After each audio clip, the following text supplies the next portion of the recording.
Reinvention is the key to overcome new challenges and keep growing. Welcome to South Summit 2020.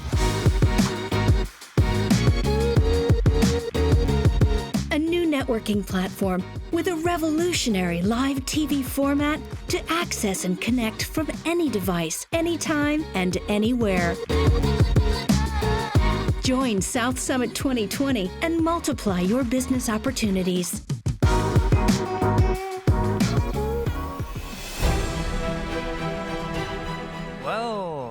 Well, welcome to the second day at South Summit. My pleasure seeing you all and being here with you. My name is Alex Barrera, and I'm going to be your host for this energy and sustainability track of the second day of South Summit 2020.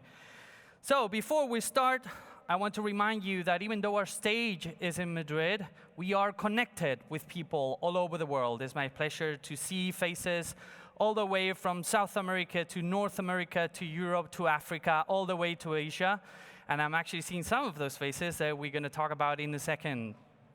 Also, remember that we're running parallel tracks now, so even though you're watching this one here, you can also watch the mobility and smart infrastructure track, all the connectivity and data.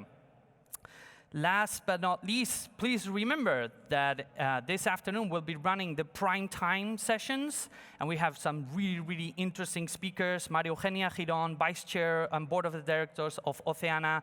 Mr. Sam Waterston, the actor, also a member of the Board of Directors of Oceana. By the way, I'm a big fan of Sam, so that's going to be a big one. Robin Richards, co-chair of Draper Richards Kaplan Foundation. Blake Winchell, Managing Director of Partner Ventures. Or William Shu, the founder and CEO of Deliveroo. So before we dabble into our track, I want to remind everyone how this is going to be structured. We're going to be running through four different blocks. So even though we call it energy and sustainability, we're going to touch different aspects of these things. So we're going to start with a first part. It's called Energy Solutions, where you're going to hear two pitches from startups regarding energy solutions. Then we will move towards waste management and recycling, where you're going to see four different pitches there.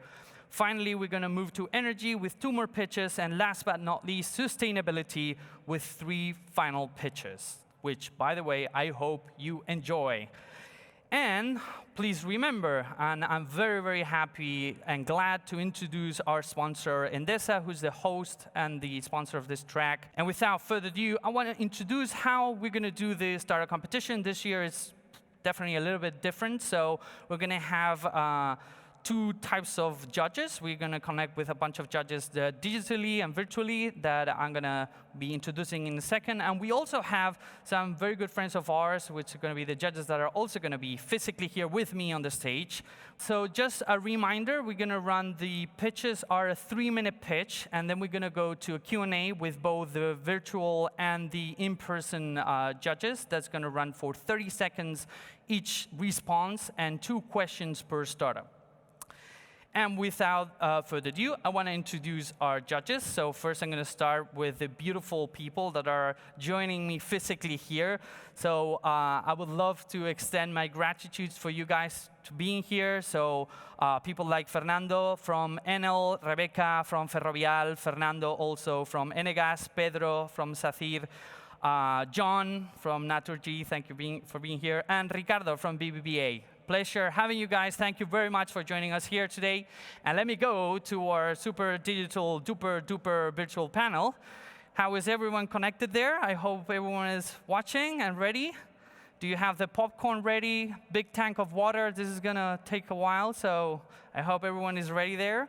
And just very quickly, Fernando from Elewit, Marta from Wayra, Jesus from Fundación Once, Jeffrey from JSeed Ventures, Gonzalo from Day One, Diego from Dalus Capital. Diego, I haven't seen you in ages, by the way. Owen from Exxon Capital, Marta from B Startup, and Estíbaliz from the Vizcaya Bay authorities. Thank you so much for being there. I know this is going to be long. Stay with me. We're going to have fun. I promise you, extraordinary startups. So if they're not extraordinary, you can send me an email later and tell me about it. But I really hope you like it, and I hope that everyone likes it during our track. So we're going to start kicking some rock and roll. So hopefully all the judges are ready for this. And let's get to start with the first block of energy solutions. And to talk about that, I want to introduce our first startup, who's coming all the way from Italy.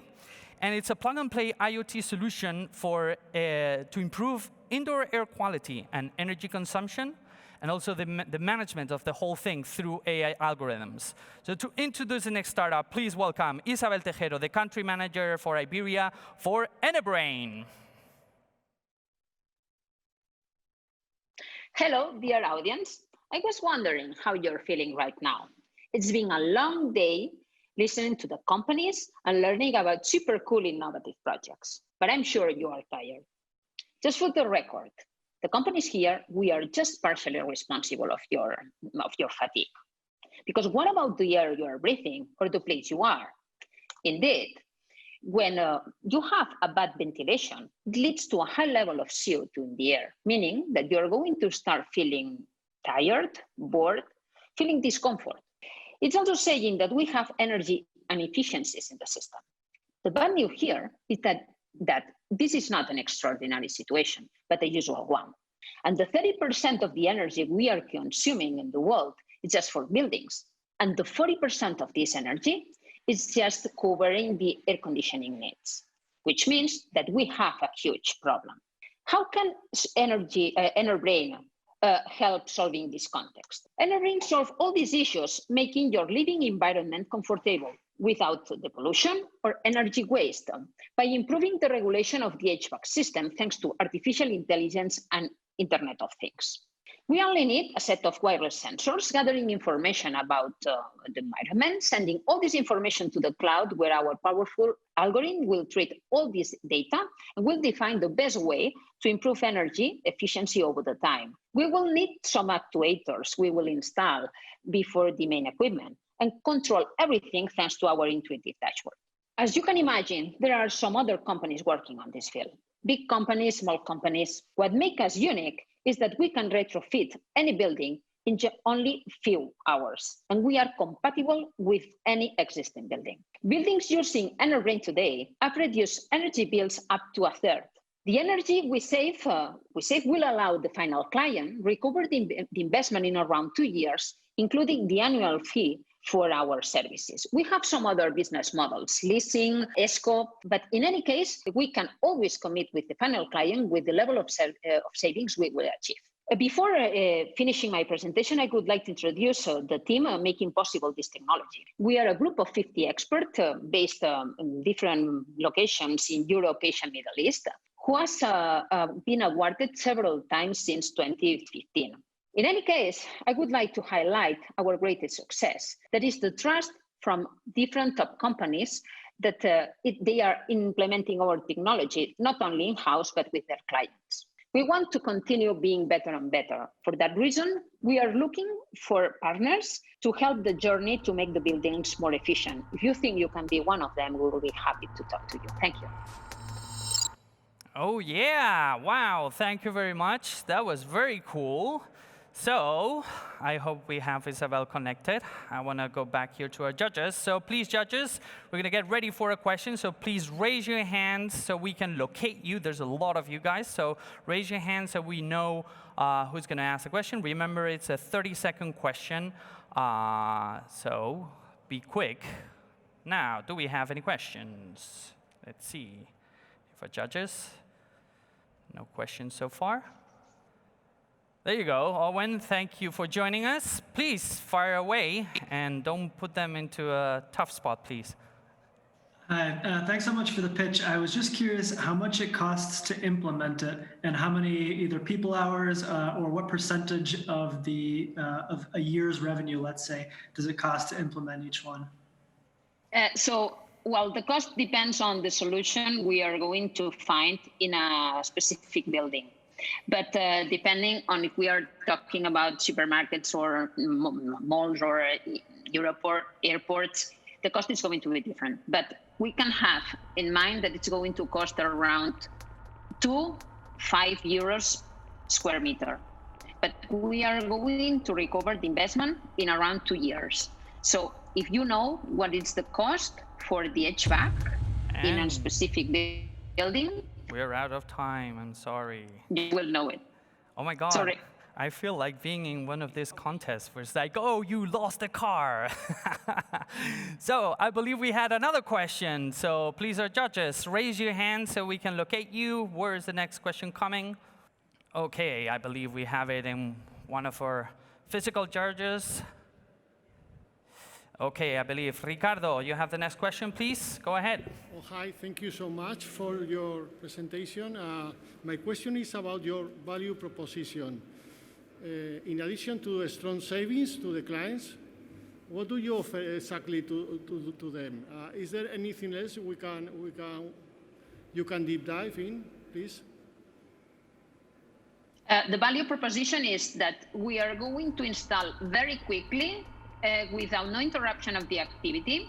We are going to be able to install our system in no matter which building we're going to find, no matter if they have a BMS or not, and which brand. And we are going to achieve savings since the very first day. And the installation is going to be done in just a few hours. Wow, impressive. Thank you. Thank you very much, both of you. Wow, that's impressive. Honestly, I do a lot of pitching, and this is kind of extreme answering in 30 seconds. Well, judges, those are the 2 questions for this startup. So thank you very much, judges, for your questions. And thank you so much, Isabel, for your pitch.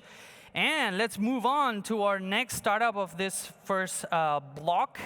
I'm actually quite happy to have this next startup because I've been having beers with the founder, which is an extraordinary company coming all the way from Spain, from Seville, which has an incredible story of going, hardship of doing energy and how hard it is to build some of these companies. So please welcome, all the way from Spain, our next company to talk about hybrid energy storage storage solutions with Eugenio Dominguez, the CEO.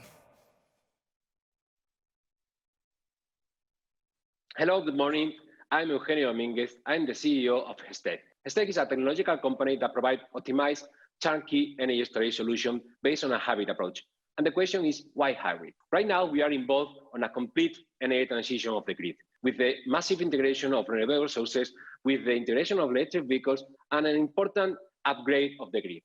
And the energy storage is called to be like the holy grail of this energy transition. But the key question is to define which energy storage is most appropriate to do this transition. The problem is that there are myriad of energy storage technologies that with different behavior, different capabilities, and there are myriad of services to be provided to the grid. And none of the current technologies can cover all the services at the same time, provoking an oversizing and overuse of the technology. Just a hybrid solution, a smart combination of different energy storage technology can provide an optimized solution. And this is what we do. Thanks to our artificial intelligence algorithms, our control and behavior models that we have developed during the last years, we can provide a turnkey solution using this hybrid approach, providing a more optimized solution with less CapEx, with less OpEx, and with the improved capability to provide multiple services. This is a combat-proven technology that has been proved with key players on this market, like Duke Energy in the US or Enel Endesa here in Europe. And this can be applied for different fields, from transportation, the residential integration, electric vehicle integration, or the different parts of the grid, from the renewable energy source to the commercial and industrial applications. This is a huge market, and our key customers right now are large EPC companies, are utility or system operators. And what we do is to close the gap between the capabilities of the energy storage technologies and the real needs of these customers. We have to fight against key and important large players like Fluence, Fredcon, or United or Green Smith. But our add value is that we can provide a reduced CapEx and reduced OpEx solution with multiple service capability and with optimized operation.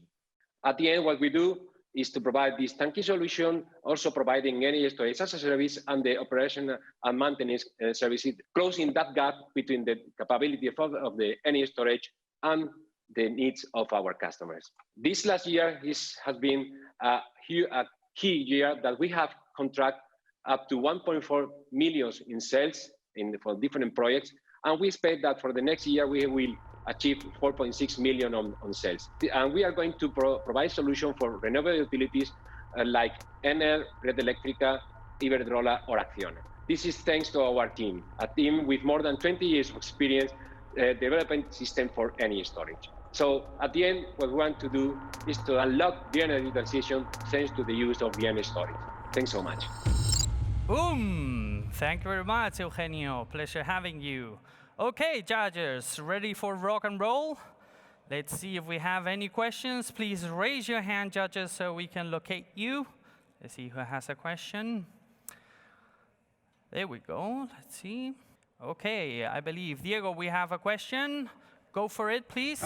Can you explain a little bit about the business model and how you are monetizing the technology? You're selling the technology, renting, SaaS model. Can you talk about that? Perfect. Thanks for the question. Well, it is due to the unmaturity of the market. Right now, we are providing turnkey solutions. But at the end, what we are going to provide is our platform to be able to optimize the operation of the any storage and allow this hybridization. So in the next year, we are going to provide the energy as a service, the energy storage as a service, not only the turnkey application. Okay, that was to the point. That's my Eugenio. Okay, judges, any other question that we have? Okay, I believe we don't have any more questions.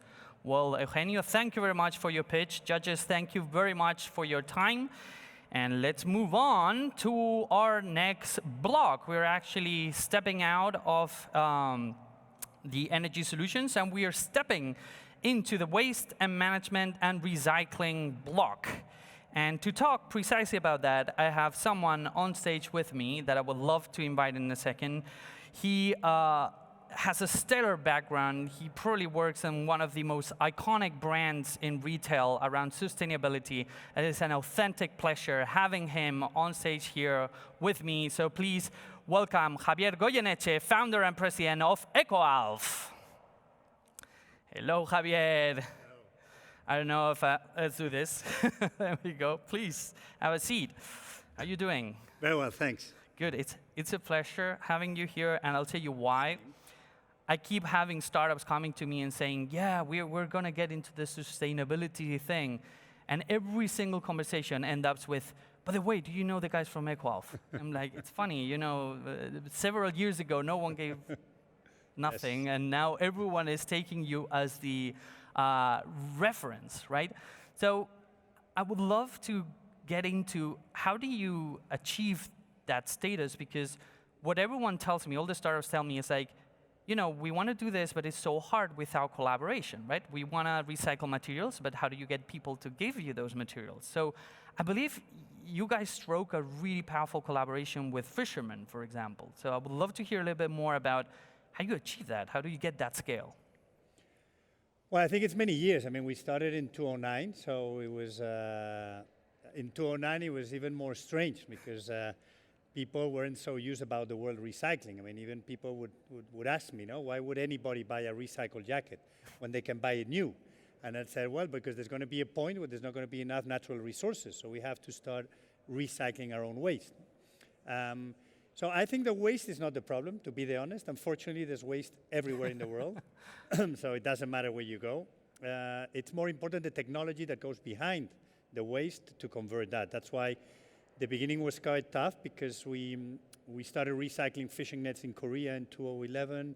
We recycled the coffee in Taiwan in 2012. We started recycling cotton in Portugal in 2013. Then we started this amazing project with the fishermen in 2014. Wow. Which was amazing, because we were talking with them because we were getting a lot of nets, and one day one fisherman told me, Javier, you should come out and fish with me and see how much waste gets caught in the nets every time we pull up the nets. Wow. Mixed with all the fish, there's a lot of waste. So I went out fishing with them, and it's true. Unfortunately, there's a lot of waste. So we convinced 3 fishermen from a little port in Spain, in Villajoyosa, to let us put a little container, and all that waste, instead of throwing it back to the ocean, take it to the port.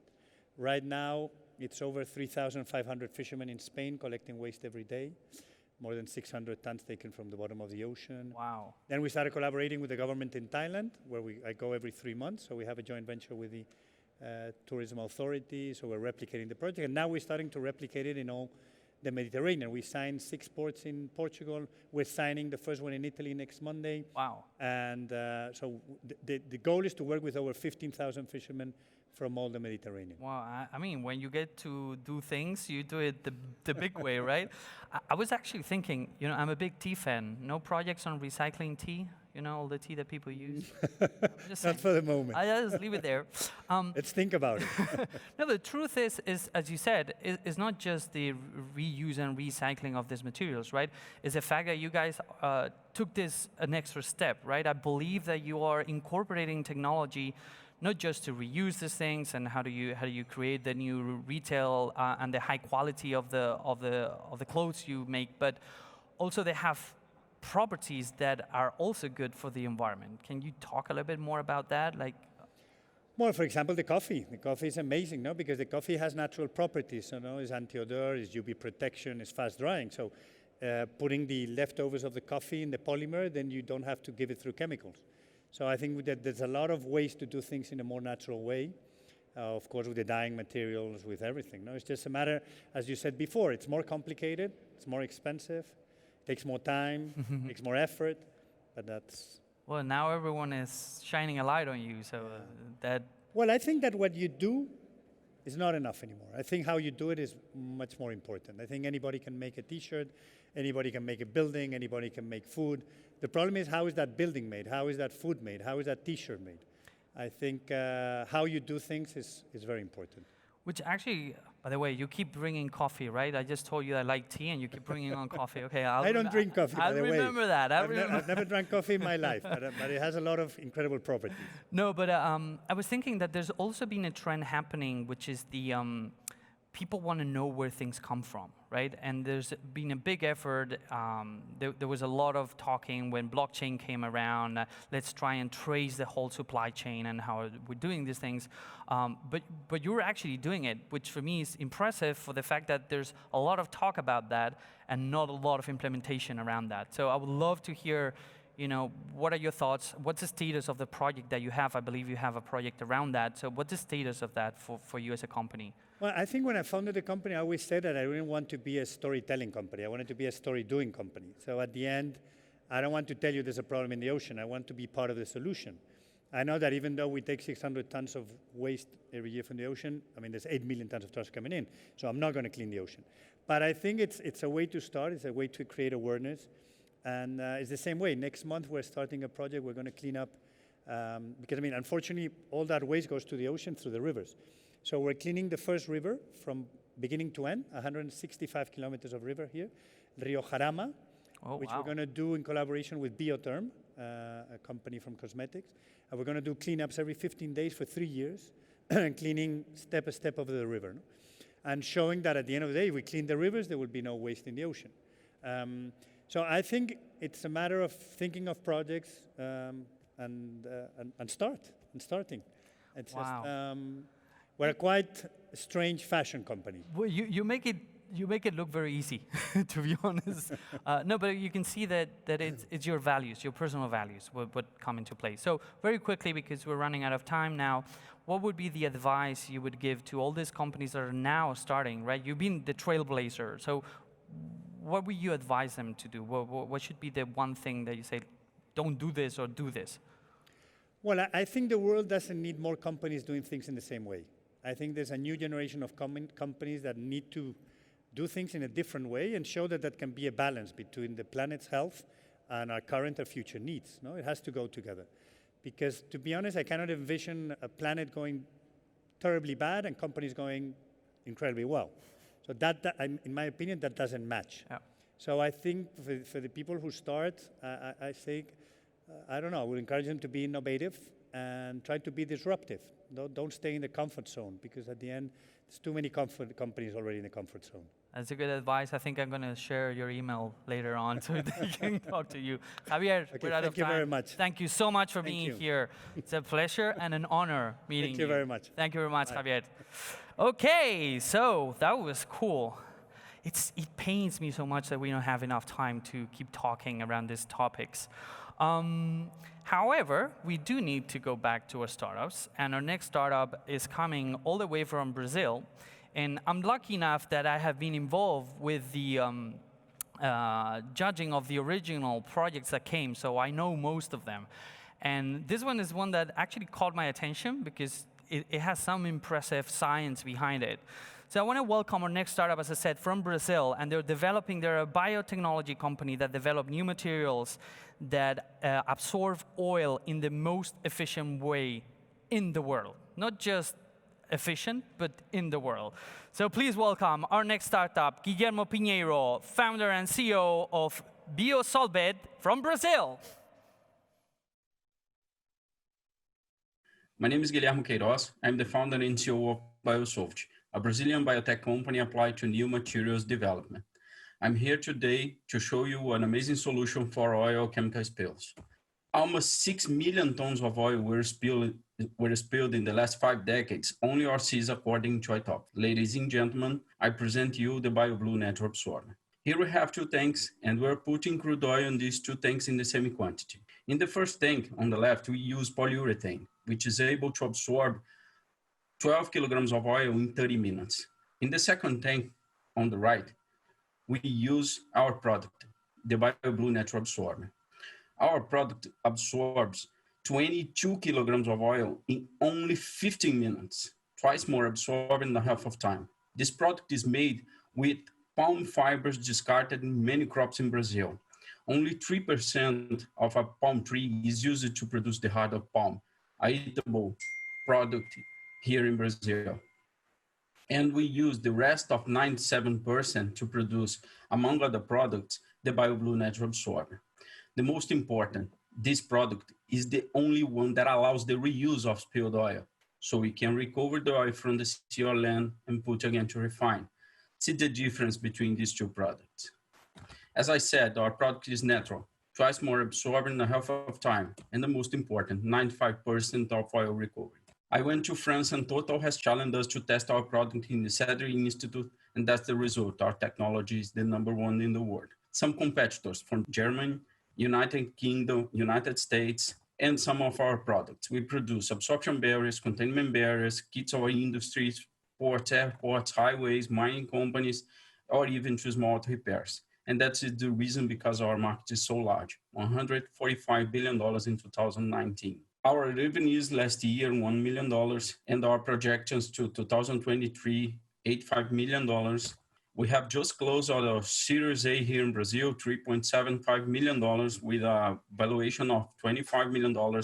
We were accelerated by Plug and Play United States. We're the winner of Grand Prix de l'Innovation in Paris. We are finalists of Startup World Cup and some assets. Our new factory here in Brazil and our team. I'm from TOTUS, the first Brazilian unicorn. Wagner is the man behind the innovation. Giuseppe, an important executive from Telecom Italia. Habib, our R&D director. And Fantini, our raw material supplier and our industrial director.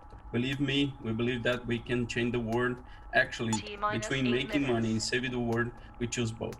Thank you very much. Thank you. Muito obrigado, Guillermo. Okay, so we're going back to our judges. Times for questions. So please, judges, raise your hands if you have any questions. Okay, Owen, I think you're on a roll. Let's hear it. Hi, I was curious if you're licensing the technology, so the manufacturing plant is more like R&D, or if you were planning on scaling out the plants so that you have, you're managing all of the plants and the supply chain.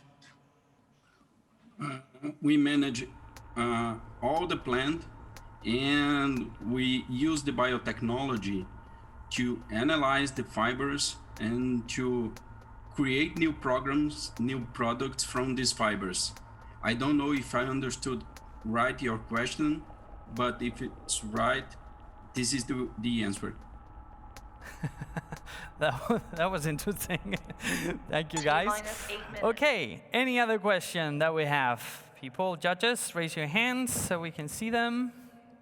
Okay, so we're sticking to virtual. Marta from B-Startup, please join in. Hi. Hi. Hi. In which phase of development is your product in?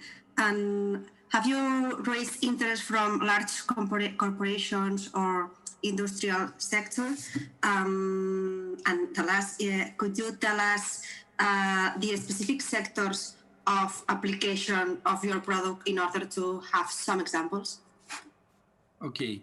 Of course, we are interested into partnerships with great companies and corporates, and we can use our product to infiltration systems to clean water, and we can use this product there as absorption barriers in the case of accident, for example.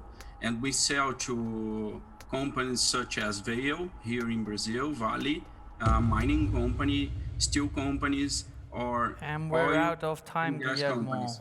Sorry. Okay. I hope that was clear, more or less, lost in translation.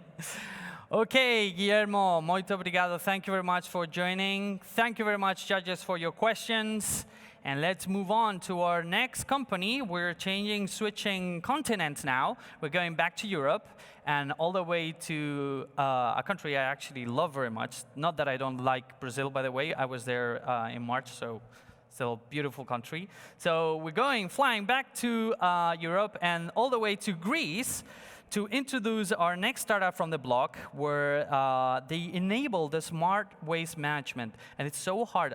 Every single time I talk with startups and they tell me, you have no idea what a mess that is. And I said, like, but can you just put digital and do things fast? And they go like, if only it was so easy. So to talk about that and to talk how do you enable smart waste management, please welcome George Stegos, the CEO of ResiTrust. Hello everyone, my name is George Stengos. I'm the co-founder and CEO of ResiTrust, and today I'm going to describe you how we're trying to revolutionize waste management for business and waste collectors. So let me start with the problem. Athens International Airport here in Greece has more than 13,000 employees, and the majority of whom don't sort waste, and in fact they don't recycle a lot. That makes the organization of airport to pay more than 4 million euros per year for these waste management inefficiencies. In order to help them, we deploy in selected places in the airport area, in terminals and buildings, some smart scales in order to start measuring waste for separated waste streams, paper, plastic, and so on. So let me explain you how it works. The network of scales, aggregated measurement, if reach a threshold of, let's say, 100 kilos, then notifies a network of certified waste collectors who they participate in the auction, and the highest bid, the highest price, the clearance price, enables this collector to go and pick up the generated waste. Of course, airport generates revenue from its waste, and also the waste collector has incremental revenue by participating in the auction. So just in 30 days, we realize that the solution has really value. And if we run the solution, we deploy the solution all over airport for a year, we can help organization of airport to have more than $1 million on cost savings and more than $500,000 on revenue generation. As you can imagine, we target on organizations like airports, office buildings, financial institutions. They use a lot of paper, hotels, and so on. And this is a market of small, medium, and large enterprises with more than 10 employees of 400,000 businesses. Compared with other existing solutions in the market, ResiTrust has the advantage that we measure weight. We measure the weight of recyclables, and the whole marketplace is based on this weight. And also we provide smart contracts for transparency and tracking of this waste for all the stakeholders. This is the pricing model. We have two pillars, one for businesses to get the scales and also to pay a monthly subscription fee, and one is from collectors in order to pay upfront to participate in the auction. This is our team. It's a great team. We're passionate on providing environmental solutions. We have large experience on building startups in the past. This is where we are today.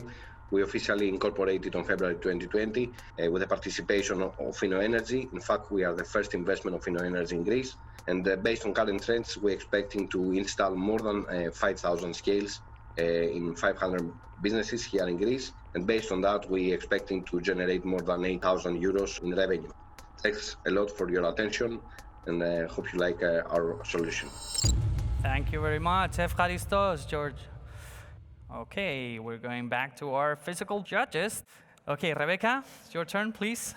Hi, I have a question. How do you check if this technology is possible to apply in different countries apart from Greece? I mean, the legislation for the recycling and for this kind of technologies is possible to apply in other countries?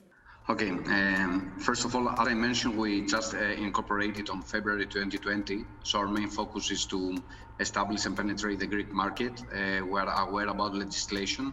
We're not involving in government, let's say, restrictions. It's a B2B solution, so we just enable the matching between corporations, facilities, and certified waste collectors. We're trying to automate that here in Greece. Because we are so low in performance, we're enabled to do that, and we're gonna look George, for. We're out of time.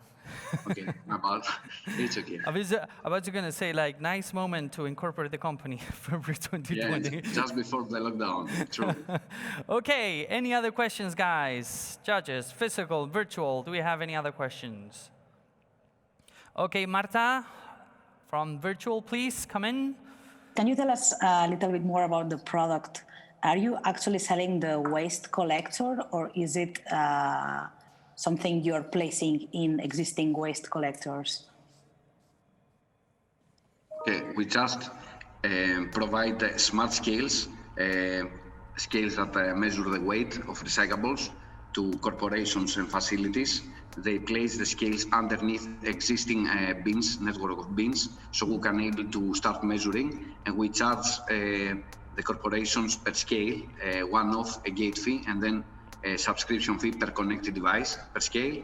And then these scales are notify certified waste collectors when they reach a threshold of a specific kilos, let's say 100 kilos, to go and pick up. I have to cut you guys. This is horrible. This is so horrible. It's like I can see your faces suffering there. Thank you, Efraristos, George. Thank you very much for your time and your pitch. And thank you for the judges for the questions. Okay, so we're going to introduce our next chat, which is going to be very brief, but hopefully very interesting. And to chat about waste treatment, I want to invite someone that has extensive experience on waste treatment. So please welcome on our stage Álvaro Sagrario, who is the Director of Energy and Waste Treatment Plants at Sacyr. Álvaro, please join me. There you go. Okay, so it's going to be quick, but hopefully interesting. So you have a very, very unique background. You've been working in the company for 15 years, and you've been managing the waste plants, which is not kind of like the usual app that someone builds, right? So I'm very, very curious to know, what is the biggest challenge you're finding right now at the moment, right? There's been many changes, but what is the biggest challenge you see as someone in charge of managing and building those things? What do you see from an innovative perspective that it's like, okay, we really need to fix this? First of all, thank you very much for the introduction. You're overwhelming me. So now there is a challenge of reintroducing existing materials that we normally work with in our normal life. At Sacyr, we have already embarked in the circular economy, and we are doing that with used tires. We treat more than 25,000 tons of these materials, and we are talking about normal tires that you normally change when you go to the mechanic. So what we do with these tires? Normally would you think, well, this is the end of it, but this is not the case. This is when Sacyr comes into life. We include these tires into the circular economy, and we send them back to road. Nice. Well, it's kind of interesting because, sometimes I think we don't realize how much stuff ends up in a landfill and is not being recycled, right? And what are the challenges from a technical perspective to do this, right? Because why weren't we doing it before? That would be the question. Well, one of the critical points is to include these materials in an economic and efficient way. We have developed one material which is called RARX, which is tire powder. This tire powder is included in the additives of asphalt, and is a way of reintroducing these materials into normal life. But this material is not just a material that we use for the sake of it. It actually enhances the quality of the asphalt that we use. It becomes more flexible, it becomes more durable, and less noise. So actually, we find all the benefits of it. but it also is good for the environment because we reduce the amount of aggregates and the petroleum additives. So this material has been used in several countries around the globe, in the United States, in Russia, in Spain, and Sacyr has also used them in the highway of Mexico and some cities of Spain, like Madrid or Malaga. Nice, nice. That sounds impressive. Now, very last question, very quickly. What do you think would be the next material you guys are going to start reintroducing in circular economy? Well, we are working at several, no, difficult question. We are working in several developments, and some of the materials coming from hospitals we are working on, but we are in the innovation stage, development stage. So hopefully very soon we will get there. Well, then I hopefully have you on stage next time so you can actually explain in depth how that's working. So Alvaro, thank you so much for joining us here today, and it's been a pleasure, and let's hope you guys keep pushing in that space. Thank you very much, Alvaro. Bye. Thank you. There we go. Okay. Damn, so many interesting topics that we cannot expand. But, however, we keep moving on. So we're going to step into our next startup, and we're going to fly this time all the way to the US. And we're going to tackle again the biotech space and how important it is, or how many startups are now starting to use this kind of biotechnology, synthetic technology, bacteria-related technology to clean up, sadly, our own mess. So to talk about that and to talk how do you use bacterial degradation to biodegrade oil-based products and plastic waste, I want to introduce our next speaker from the US, Liz Madaras-Cons, the CEO of Polylube.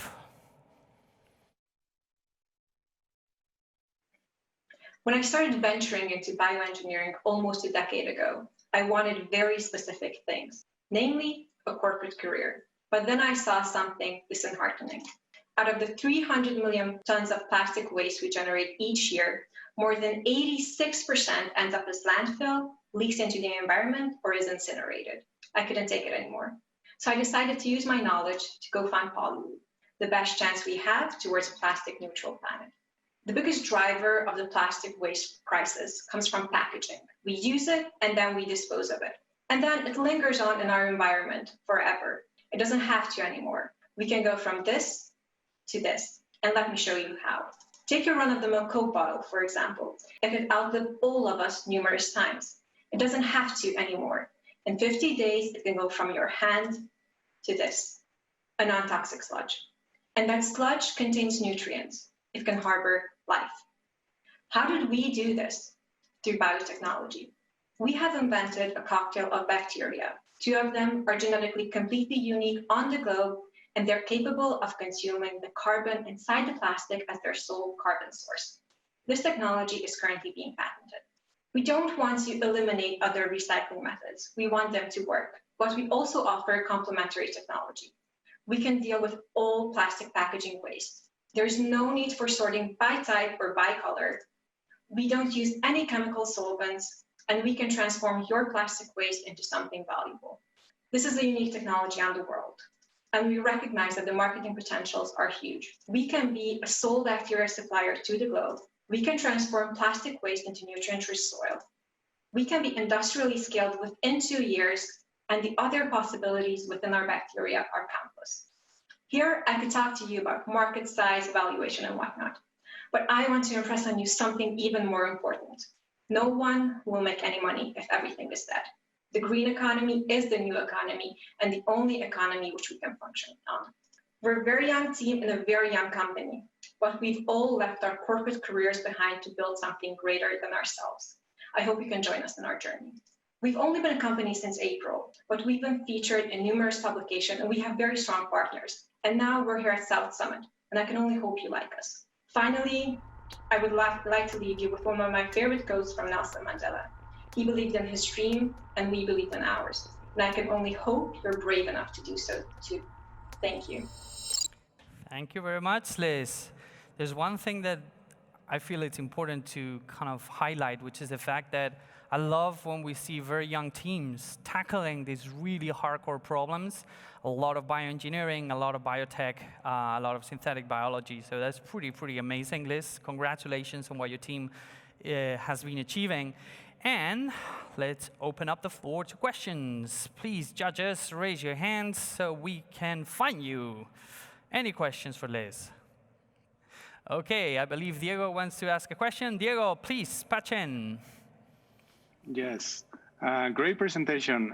My question is, what's the current validation you have for the technology, and what you need to do until you achieve commercialization for the product? Okay, so currently it works very well in a laboratory scale, and we did the full analysis of the end product, which is the sludge, with an accredited third-party laboratory, which does all the validation for the pharmaceutical industry in Hungary, and they do all the microplastics analysis in this country as well, and that is the current validation we have. Okay, thank you very much. Thank you. Another question. I believe Jeffrey had a question there. Jeffrey, welcome from Asia. Thank you for joining in. Please. Hi, great presentation. Really interested in what you're doing. How far away from commercialization are you? You mentioned 2 years, but could you break that down a bit more? So when I say 2 years, I mean industrially scaled, which involves degrading maybe tens of thousands of tons of plastic at the same time, not in one facility, but in several. The commercialization can come sooner on a semi-industrial scale, because of course, for us to reach the industrial scale, we have to go step by step, and we will have an intermediate size as well, which we can commercialize much sooner. But we also feel that to really solve this issue, we have to do it on a huge scale as well. And this is what I mean by 2 years. Smaller scale, maybe half a year, 8 months.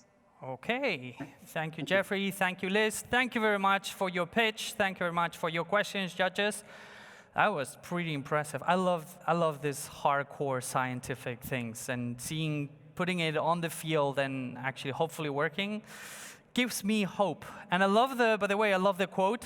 That's a kind of quote that the team here at South Summit needs. See, guys, everyone thought this was impossible until we did it. So that is for all of you guys over there. So anyway, we're going to go in and move to the next startup, which I also had the luck to check, and it's really impressive. So we're going into the deep biotech thing here. So I want to welcome our next startup all the way, again, from the US. And what they do is they use they have a process to re-engineer food waste. As far as I know, specifically right now related to milk-related products, and then turns that into a replacement for fibers, for fashion, for medical, and for packaging industries. So without further ado, please welcome our next startup, Robert Luo, CEO of Metero. Are you tired of sending your food waste to landfill and polluting our environment? Well, I am. Hi, my name is Robert Luo. I'm the founder and CEO of Metero. Do you know that 40% of the food we produce around the world goes to waste every single year? Amongst that, 128 million tons of milk are being dumped. Our food waste will create 3.3 billion tons of greenhouse gases. How can we find a sustainable and affordable solution to solve this global problem? Don't worry, my company, Metero, came up with an innovative technology that can re-engineer milk waste into biodegradable fiber that can also replace plastic.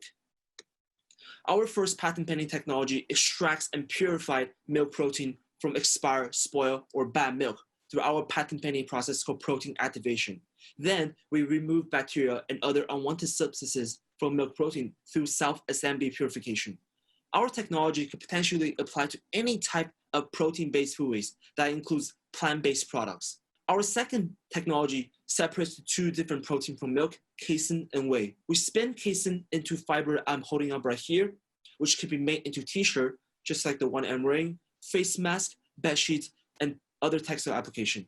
On the other hand, we turn whey protein into food packaging film to replace plastic packaging, and this is a prototype that we have created from whey protein.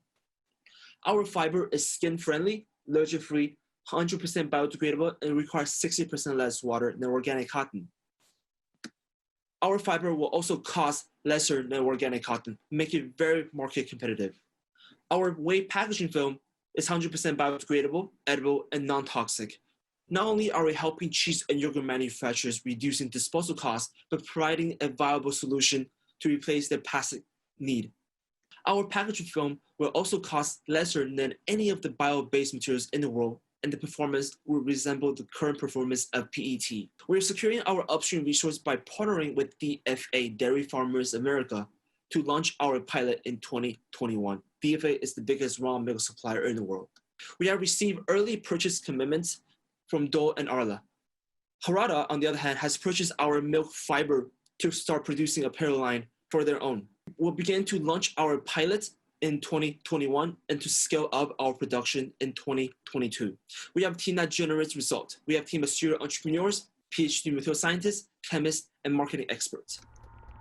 We will begin to supply our milk fiber in the beginning of 2021 and our film at the end of 2021. Thanks to our innovative technology, food waste can now be re-engineered to replace petroleum-based materials. Thank you.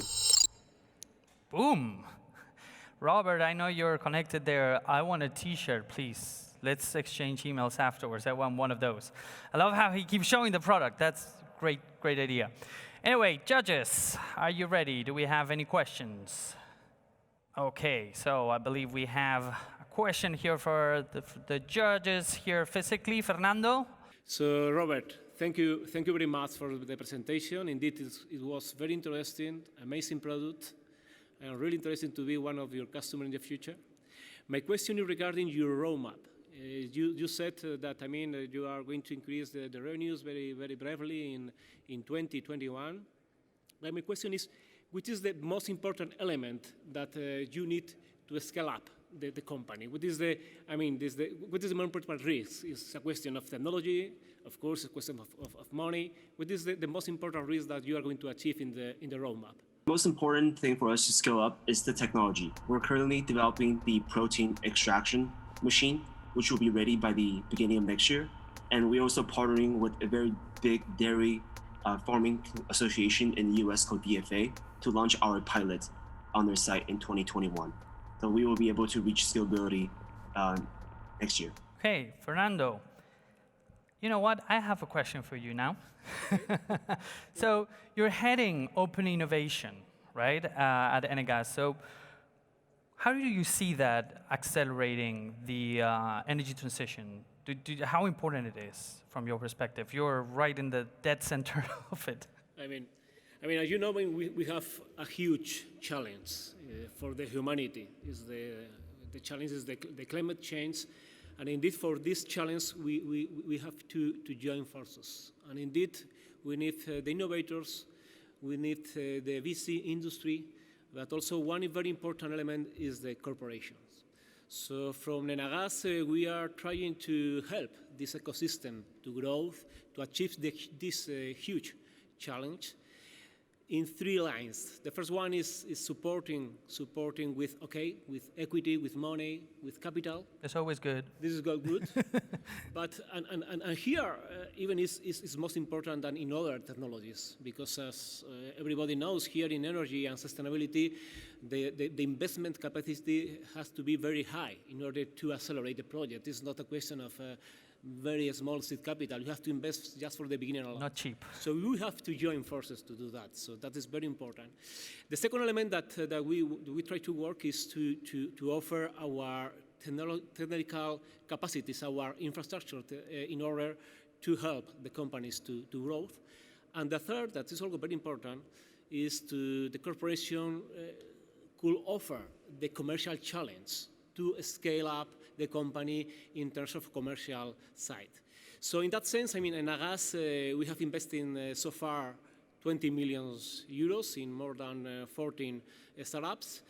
And of course, we are pretty sure that if we cooperate, if we collaborate the different ecosystem, we can help to make this new world of decarbonized world to make it a reality. So for sure, it's going to be something that will happen. Well, I was going to ask you, you have a portfolio of 14 startups.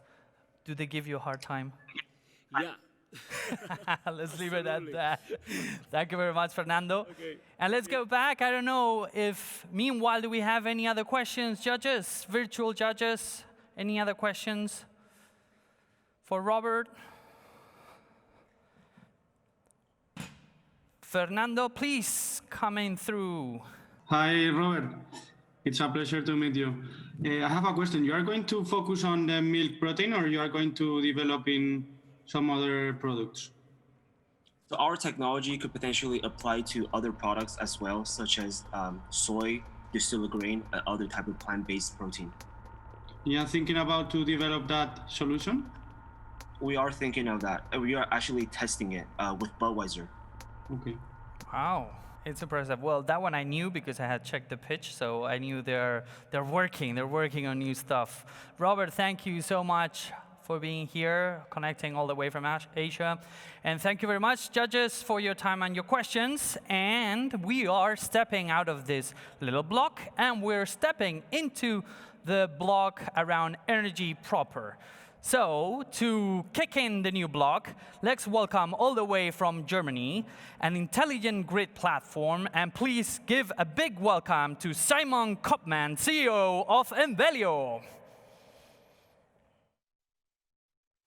Hi, everybody. My name is Simon. I'm co-founder and CEO of Envelio, and we are working on the digital transformation of our power grids. And actually, our power grid is the most complex, largest, and most important system of humankind. It's really at the core of our modern society. This core system now has to undergo a fundamental change for us to reach our climate objectives. So for a successful energy transition, we have to integrate hundreds of millions of renewable power plants, but also charging points into our grids. The problem is that the grid infrastructure, but also the IT systems used to manage that infrastructure are not really ready for this challenge. That's where we as Envelio come in, and we provide the Intelligent Grid Platform, or in short, IGP, which is a software as a service solution for utility companies and distribution grid operators, helping them to digitize and automate planning and operation processes. So the IGP is really a digital grid operating system, which starts out with modeling the real grid. So building up digital twins by cleaning up existing data sources and getting to the best possible digital model. And then this model is used for a range of planning apps that help to make faster and more cost-efficient investment decisions, decisions on how the future grid should look like. And then there's a range of operation apps which help to really operate the future grid once it actually has been built by crunching large amounts of data in real time, and also use those insights for automated grid control. And what this looks like in reality, I would like to show with this example with our customer EDIS, one of the largest German grid operators operating the grid surrounding Berlin, like you can see here. And what you see here is one of our planning applications called Connection Request. And with this app, there's also a web interface where customers of the grid operator can just go on the website, locate themselves like you see it here. Then they can decide what kind of unit they want to build. They can just check the feasibility right away on the website. And as you now see here, the user gets pretty much an instant feedback right away on the website. And so we cut down the process time of this process, which has been days or even weeks before we implemented our solution, to just a matter of seconds. And this is a good example of what our powerful platform can do. Me and my co-founders come from a research background from Aachen University in Germany. And the technology behind our platform comes from our 5 PhD thesis. And since starting the company in April 2017, we have now ramped up to 66 employees. We are backed by a couple of venture capital funds already. And our customer base has, on the customer base side, we have a very strong traction in our German home market, with 17% of the German market already covered with our solution. But we also have first international customers, big names like, for example, EDP and InHealth. And currently, based on this traction, we are further expanding internationally. And that's what we are also looking for: new utility customers, potential partners, but also potential investors for a Series B in 2021. Thanks for your attention. Thank you. Dankeschön, Simon. Thank you very much for joining in. And as always, time for questions. So judges, prepare your hands so we can track you. Any questions, please? Okay, Marta, Waira, check in. You mentioned that your business model is you're a SaaS, based on a SaaS model. Can you tell us a little bit more about your pricing, and also which are the savings also you're providing to your customers? Yeah, I'm happy to do that. Well, yeah, so on the pricing side, we have a pricing which is separated by each of the apps in our platform. So we try to be modular and tailor it to where the grid operator is currently at in the digital transformation process. And then we scale each application price with the grid size of the customer so that it's feasible for smaller and for bigger clients at the same time. Boom, that's called German efficiency. Thank you, Simon. Any other question? There we go. Hi, thanks for the pitch. And I wanted to know if you also included different market mechanisms like demand response and all of the different varieties of revenue streams that different jurisdictions might have. Yeah, so we look at it more from the technical perspective of the grid. So for us, demand response, flexibilities on the generation side or energy storage would be actually part of the flexibility options that can be becoming a part of smart grid. And as part of that, we also assess the economic perspective of these technologies.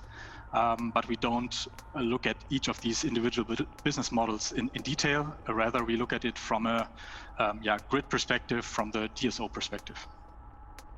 Okay, thank you very much. Dankeschön, Simon. Thank you, Owen.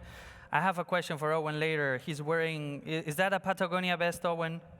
Should I be worried? No Patagonia vest? Okay. Okay, I'm just being mean, sorry. Anyway, so we're moving on to our next block, and I want to invite three good friends of the house. We're going to have two of our guests physically, and our dear friend Jeffrey is going to connect with us in a second. So meanwhile, please welcome Silvia Bruno, Chief Innovation and Technology Officer at Elewit Red Electrica. Let me get there. Take a seat, please. Yeah, okay. You choose. You're at home. And let's call in also our good and dear friend, Fernando Sandoval, Manager of Innovation at Enel Hub.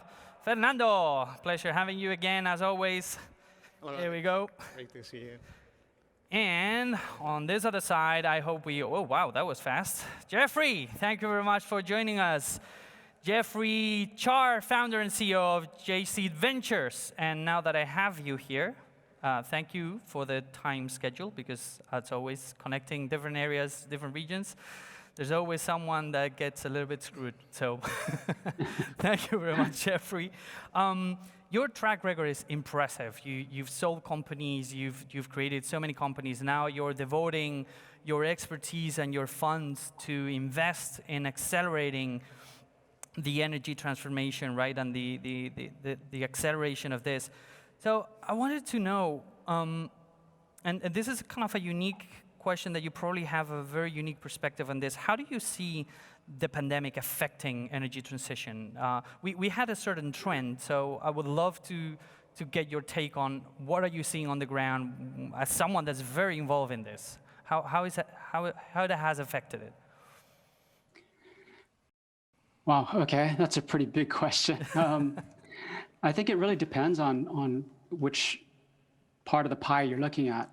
The energy market is a huge market, of course, and I have two different companies that I'm working with right now. One is based in Japan. We're an energy retailer here, and the pandemic actually hasn't really hurt us much. We're very fortunate that we focus on the residential market, and with people working from home, we're actually selling more to the existing customers. It makes getting new customers more difficult, of course.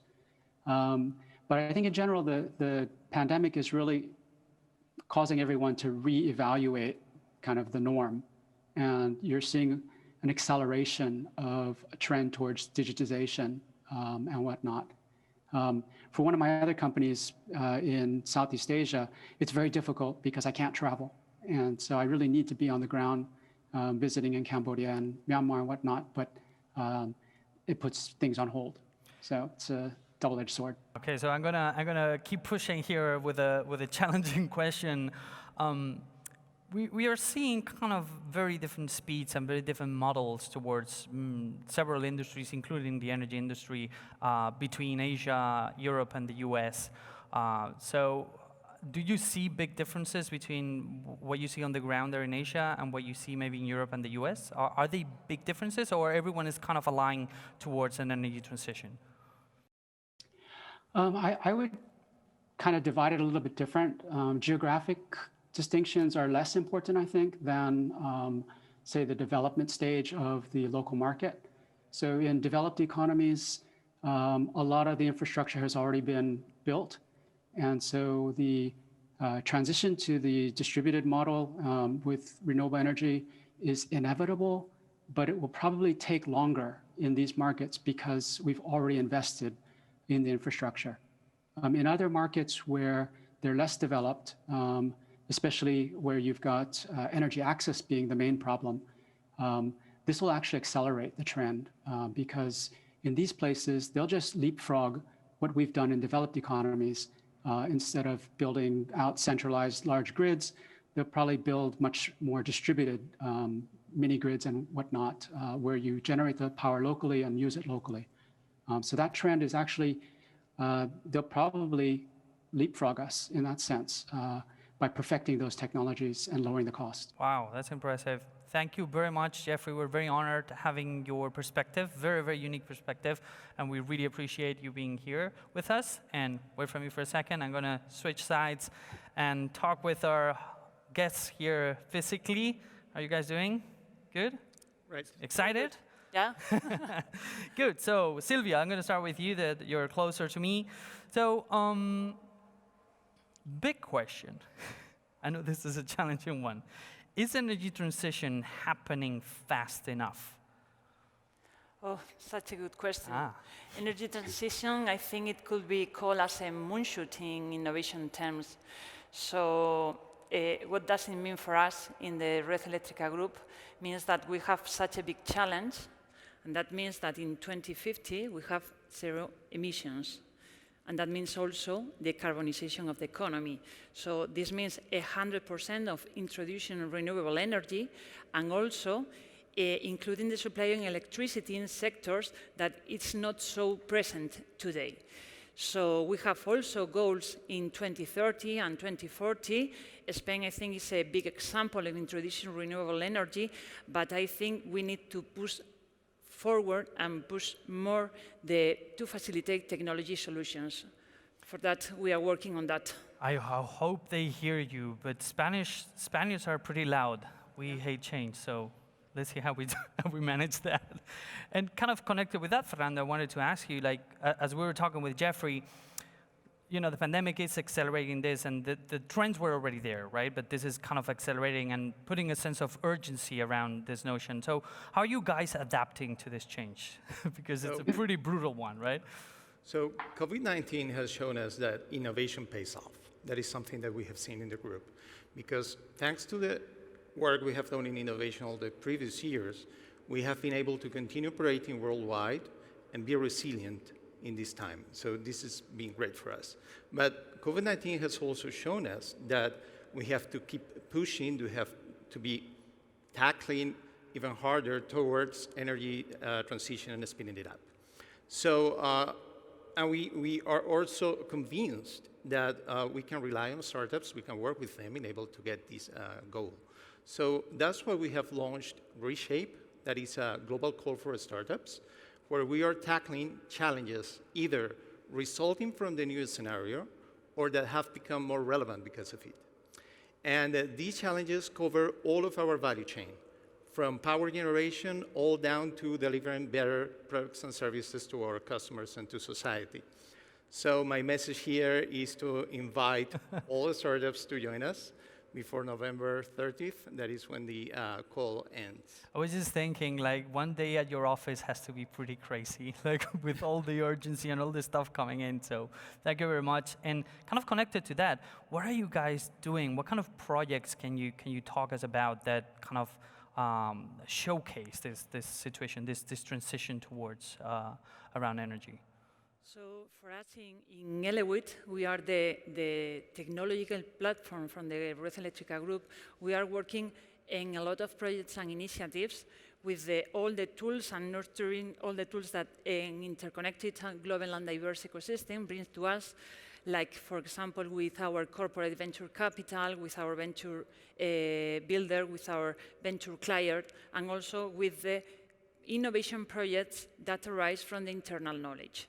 So giving us some examples, for example, we are working with some hybrid storage solution. Some of one of the startups that were having here the pitch, we are working with this, because this is the way for introducing and giving flexibility service to isolated electrical system. Also, we are working to testing in real time, introducing intelligence to our lines within sensors for having the capacity transportation in the real time to allow us to introduce more renewable energy. And also we're having, this is only some examples, working with some satellite image for knowing and for having more predictable about energy consumption in self-consumption and in photovoltaicals. Well, you touched me there. I'm a big fan of space technology, so okay, we need to talk afterwards. Connected with that, and Fernando, I want to know your perspective on this side. We keep talking about, startups need to work with the corporations, but how hard it is for a startup to work with a corporation? If you could give 2 tips very quickly. Very hard. It is hard. So right? the point here is that by now we all have proven that startups and corporates are able to and must work together. That this collaboration is key if we want to bring solutions into reality at scale, benefiting both the corporates and startups.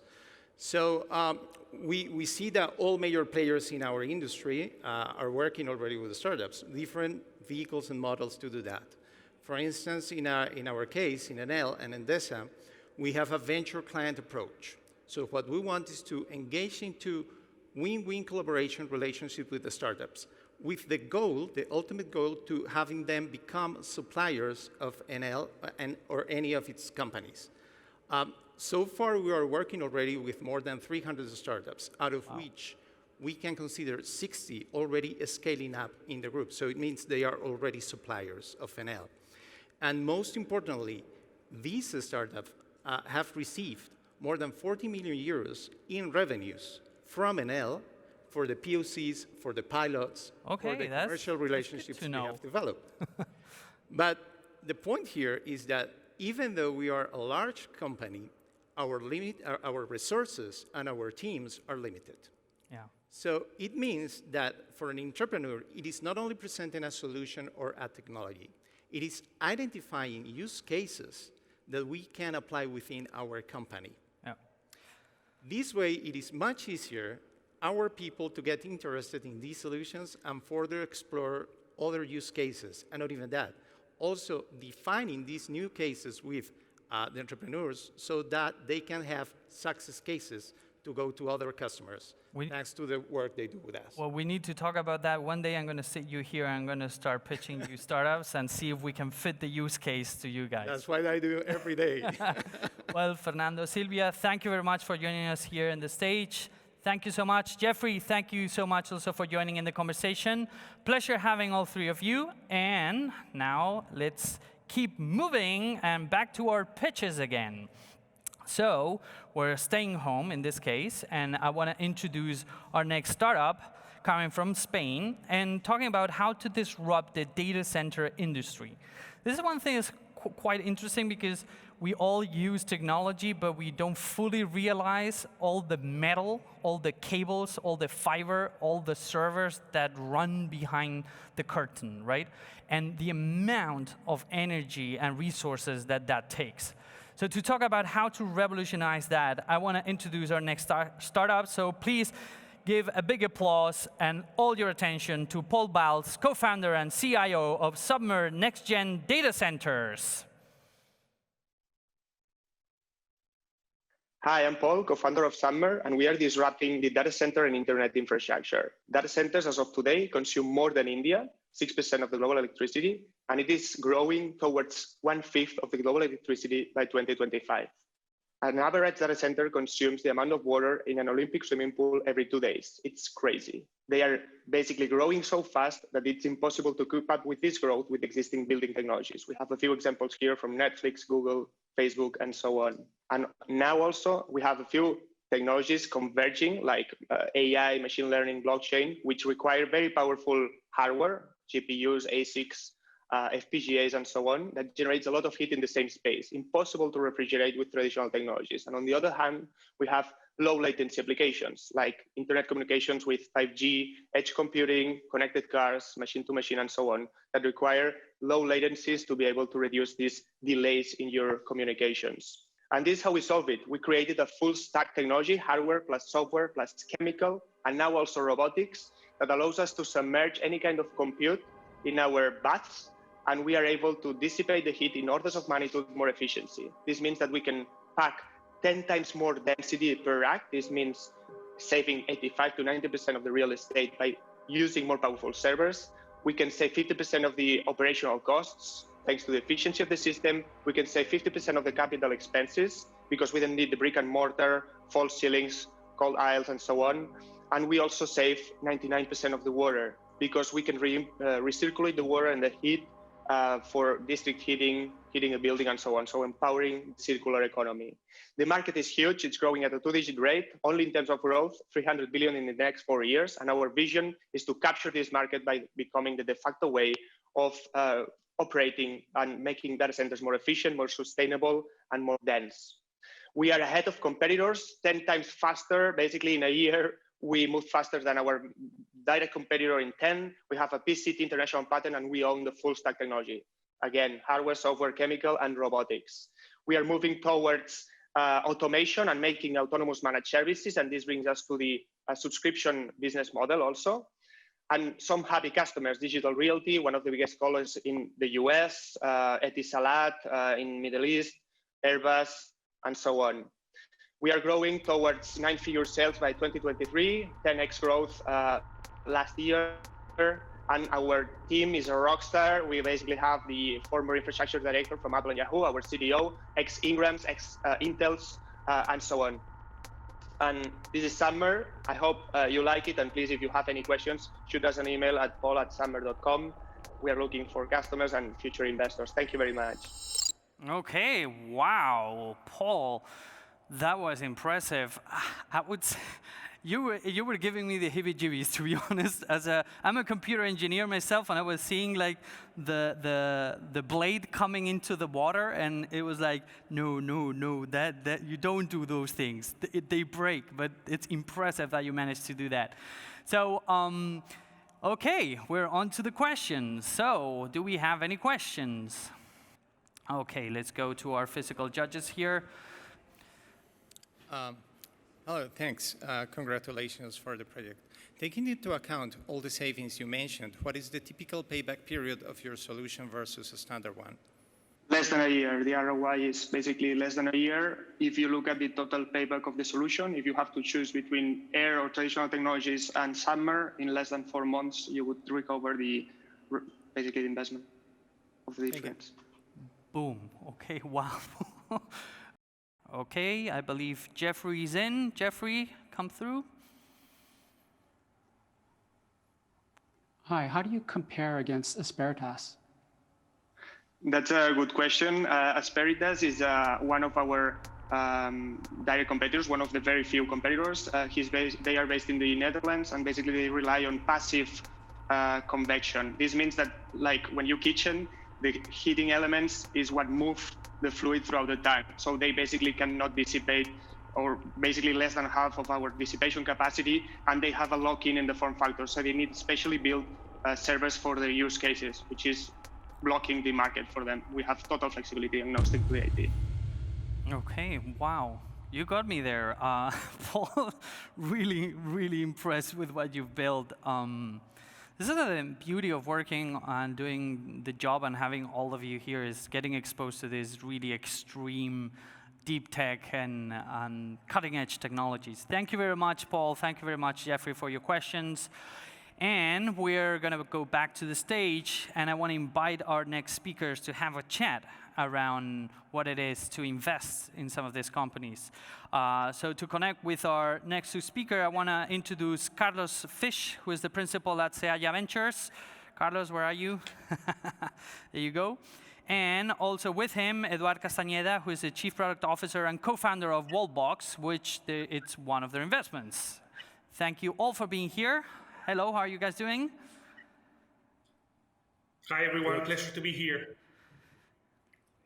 Okay, so I have couple of questions for you guys. Are you ready? Yes. Okay, so I'll start with Eduard. So you're in the middle of pushing, or one of the spearheads of the electrification process, right? I'm pushing especially in Europe with your technology. So in the same way I was asking Jeffrey before, how is the pandemic affecting you guys? Even though the trend was already there, I believe that there's been certain disruptions in terms of the speed or where this is actually happening. So I would love to hear your take on how the pandemic is affecting you, but in general, the electrification effort that's happening worldwide and in Europe. Okay, that's a good question. So initially we could thought that the pandemic could cause some damage, but actually in some period of time, this transition period of quarantine has shown us that the air pollution has been down, right? And this, I think, showed to the people the importance of having some kind of transportation that takes care of the environment. And also the reaction from I think the users that have been towards private transportation has encouraged the investment, in this case of OEMs and manufacturers. And I think European Green Deal, and in this case the Chinese program, and the same Joe Biden approach is taken with the Green Deal, have been oriented in such a decision to go towards the electrification. So I think instead of damaging the investment in electromobility, is being the opposite. So now we are feeling that everybody's pushing towards, and we're seeing a lot of movement, not only because we have been invested and we are happy to, but also other companies, we are seeing a lot of movement in our sector. Well, I can see Carlos's face and he's happy, right? 23 million investment, Series A, like pretty impressive. So Carlos, back to you now, the ball is with you. And I would love to listen. I know it's a tricky question, okay, because strategies are normally secret, but what are, in your opinion, like some hot areas around energy transition and smart mobility? I believe you guys have invested also in smart mobility. So what are the hot areas that you personally like and the firm and the fund kind of is looking for and really enjoys? Yeah, thanks for the question. First, as you mentioned, we've been very active in smart mobility and energy over the past few years with investments in companies such as the amazing Wallbox or Cabify and Picard. I think the two trends that Eduard mentioned, the first, the push for safety of the user right now, and the trend to use mobility options with less human contacts is there, and then also the green recovery is pushing a lot towards these trends of smart mobility and energy. In mobility, we've been looking at several multimodal platforms that could offer mobility as a service offering several transportation alternatives within the same platform, or even in the marketplace, integrating several third-party options with a subscription model. In energy, we've been looking a lot at distributed energy businesses, energy management solutions, batteries themselves, or the underlying tech within the batteries are low balance storage. Finally, there's some impressive companies in the demand-side management in smart grid solutions, smart cooling like Submer, or self-healing networks with predictive technology, thanks to artificial intelligence. However, it's super important to take into account the regulatory framework in each of the countries, because the disruption is going to take place at a different pace in every continent and in every country. Okay, thank you very much. Very interesting fields, to be honest. We're kind of running out of time, so very, very quickly, going back to you, Eduard, if you had to name one thing that we're missing for the market to go fully electrical, what would that be? Like very quickly, the one thing that comes to mind. Well, the word by itself is tough, because become fully electric implies a lot of things in the whole organization that we have. Obviously, what we are trying to deal is that every customer has their own user experience, right? And I think we by starting with a mature solution for home users, then going for condominiums, business, and finally approaching the public infrastructure, it's definitely the way, right? So I think in the case of providing good solutions in the charging and mobility is the right way, but also energy and the way we transport energy and we can feel it in every place when we are moving is also really important. So it's part of our focus. We are focused on this entire solution ecosystem from our segments, home, business, and public, and dealing with smart hardware for sure. This word is all everywhere. So the Internet of I'm going to stop you there because you're basically saying everything has to change. Yeah. Okay, no, it's definitely a challenge. That's why you guys are doing it. Anyway, we've run out of time already, but I really appreciate you guys connecting. It was a pleasure having you. And once again, congratulations on the impressive round for both of you. And hopefully we see a lot more like this. Thank you very much, guys. Okay, and we're back. So we are stepping on the final block, which is going to deal on sustainability and kind of a generic perspective on what sustainability is and mindset and stuff like that. And to talk about that, I'm going to welcome our next chat, sponsored and run and hosted by Endesa, who's going to introduce us to very different companies, very different startups they work with, but that they kind of bring very important things to the table. One of them is employing and using blockchain technology to fight energy poverty. And the other one, and I am sorry because I'm very biased about this stuff, I'm a big fan of space technology. So the other startup is going to talk about satellite technology and satellite imagery. No disrespect, again, for blockchain, big fan also, but you know, one has their tiny little heart for other things. And to talk about that, I want to welcome on our stage our next guest. So please welcome the head of innovation for the Iberia market at Endesa, Jose Minguez. Jose. Hello. Nice to meet you. There you go. How are you doing, Jose? Please stay. Well, let's take a seat. And we're still waiting for one of the connections, I believe. Yeah. So, Jose? As you said, I'm very proud to present you 3 projects. We are very happy with them. 3 examples of open innovation. And first, let me introduce you Joan Miquel Anglès, Sales Director and Co-founder of Energy. He's very passionate for weather forecasting and renewables. And please tell us how you mix these 2 passions to improve the stabilization of the grid and the implementation of renewables on the grid, please. Thank you for the presentation. Yes, of course. Unfortunately or not, the weather, the renewable energies are strongly linked to the weather and the climate behavior. So what we are doing in Energix is facing this challenge to manage the variability and the intermittency of the weather sources. In order to convert this energy, this power into power, electricity power into the grid. So mainly what we do in Energix, we are helping power producers and power utilities in managing the operation of their wind and solar power assets in order, through our. For example, I want to highlight our application Sentinel, which it's really focused on solar PV technologies, and it's able to monitor thousands of PV systems that are distributed in big territories, and monitor that those thousands of systems, and then analyze them and provide the information necessary to operate them and optimize their performance. Thank you very much. We are very proud of the project you are doing. And now let me introduce you to Ainhoa Cid. She's the CEO and co-founder of Carten Space, a satellite imagery analytics company that uses remote sensing techniques, deep learning, and artificial intelligence to turn satellite imagery into value-added business. with this presentation, Ainhoa, the floor is yours.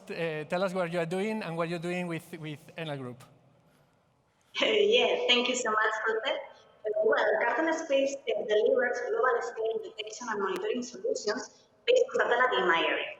So the first time that we were in Nena Mendoza was in the Electric Hub in Madrid, where we presented our reduced monitoring solution for planning the cutting and planning tasks in the electrical line for windows. And thanks to that meeting, we started to work for Enel Group in other use cases, but now are part of our service. In fact, currently we are working for two different projects for Endesa España, but also for Enel Global Romania. I want to tell you a little bit more about our success story with Enel Global in Romania.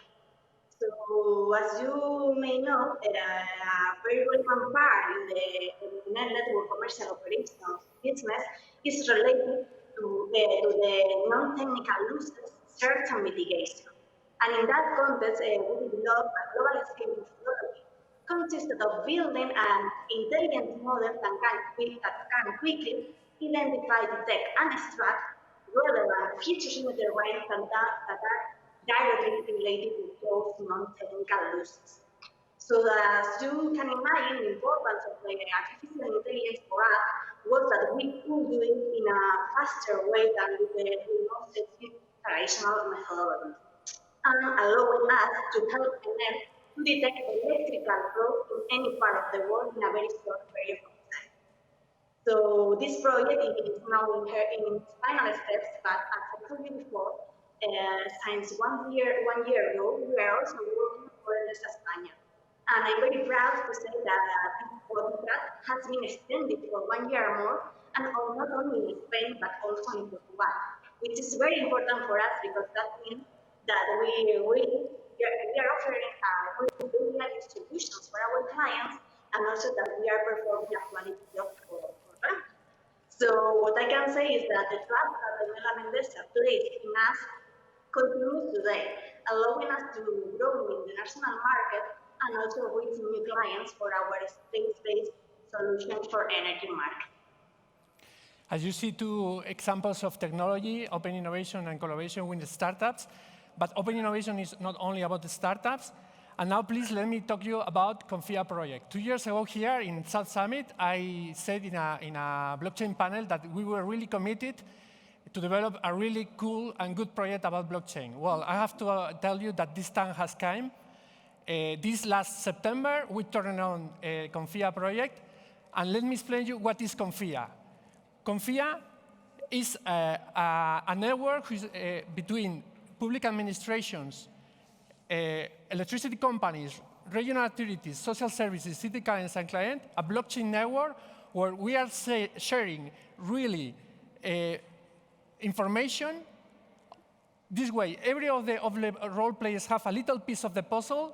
Together, we have in real time all this information, of course, taking care of data protection, taking care of cybersecurity, because this project aims to improve the operations for our most vulnerable clients. So at the end, what we are doing is developing a network that helps the social services to do better their job and focus on the most vulnerable clients. We hope Confia, which is trust in Spanish, of course, is really a good use case for blockchain because we have a network. We safely interact the operation with them. We give trust to parties that they don't have a trust in this kind of information. We share the information, we trace the information, and of course, taking care of this information. And as you can see, this is an example of innovation that pushes sustainability, in this case for the most vulnerable clients. We are really pushing this project. We hope to have it in production in the following months. Now there are 6 city councils testing the platform with real data. This is not a proof of concept. This is really coming true. And this project has been developed by 2 vendors, the University of Malaga, Alastra is helping us, and also the City Council of Malaga. So as you can see, 3 examples of open innovation, very different, one from each other. And thank you very much. Thank you, Jose, for being here and sharing the stage with us. It was a great pleasure having you here. You know, I'll tell you a story about this. I don't know if I remembers, but I met Carten when they were very tiny, starting up in Asturias, when they were like just nearly an idea. And it's a pleasure, actually, watching them grow in such a hard industry as space technology. This proves that when a startup does a really good job and they really make business and focus on business, they can give a lot of value to the big corporations. Yep, definitely. Or it can prove that you have to meet me first and then grow, right? Jose, thank you very much for your time. Thank you very much, guys, for being connected. Pleasure having you. And let's keep moving and rumbling. How is everyone doing? How are we doing? See you guys. How are my judges doing? Judges, startups, are you doing okay? Yeah? I think some of you need some kind of coffee or something like that, okay? Yeah, I see some smiles there. Yeah, coffee works. Everyone fine here? John, you okay? Okay, you have your energy still. Okay. Very good. So now we're moving into one of the final startups that we're going to pitch. And I'm quite impressed by what we're seeing. So we're flying this time all the way to Germany. And we're going to talk about how can we use machine learning and neural network and neural biodiversity to help plant breeders create new crops. And to talk about that, I want to welcome on this stage of South Summit 2020, Mr. Sebastian Schulheis, CEO of Computomics. Hi, I'm Sebastian, one of the co-founders of Computomics. We help plant breeders breed plants that grow even in a changing climate and accelerate their time to market. We founded the company in 2012 with experts from ETH Zurich, Max Planck Society, and have over 100 years of experience in AI, genetics, and breeding. We've completed over 130 projects and are in the middle of a business model transition from services to royalties. And we are creating climate-resilient plants with the help of AI. Our proprietary technology allows us to accelerate the time to market for plant breeders and increase yield in every location in a changing climate. We are able to provide advice on stable agricultural products, including higher biodiversity and reducing the use of fertilizers, pesticides, and the like. Our technology integrates all the information that's available and achieves double the accuracy of what's typical with statistical models. For example, for one of our clients, the International Rice Research Institute, we are able to predict rice yields not only in the Philippines, where they have lots of field trials, but also in other countries by creating a model for all the rice varieties that they have sequenced. Using this, they'll be able to predict yield even in different climates and different regions. The market that we were addressing with our projects was the plant breeding market. Now, with this business model transition, we're able to switch over to the global seed market. This is a much larger opportunity. The revenue streams will continue to be based on projects, licenses, and partnerships, but we're now also able to include royalties. This is funded by a Series A that we are raising at the moment. We have already 2 partnerships and a royalty deal at this level of traction. We have an experienced team in science and business, including Sales Director Ruth Mays and experienced financial advisor Ina Gerber and Christian, our project manager.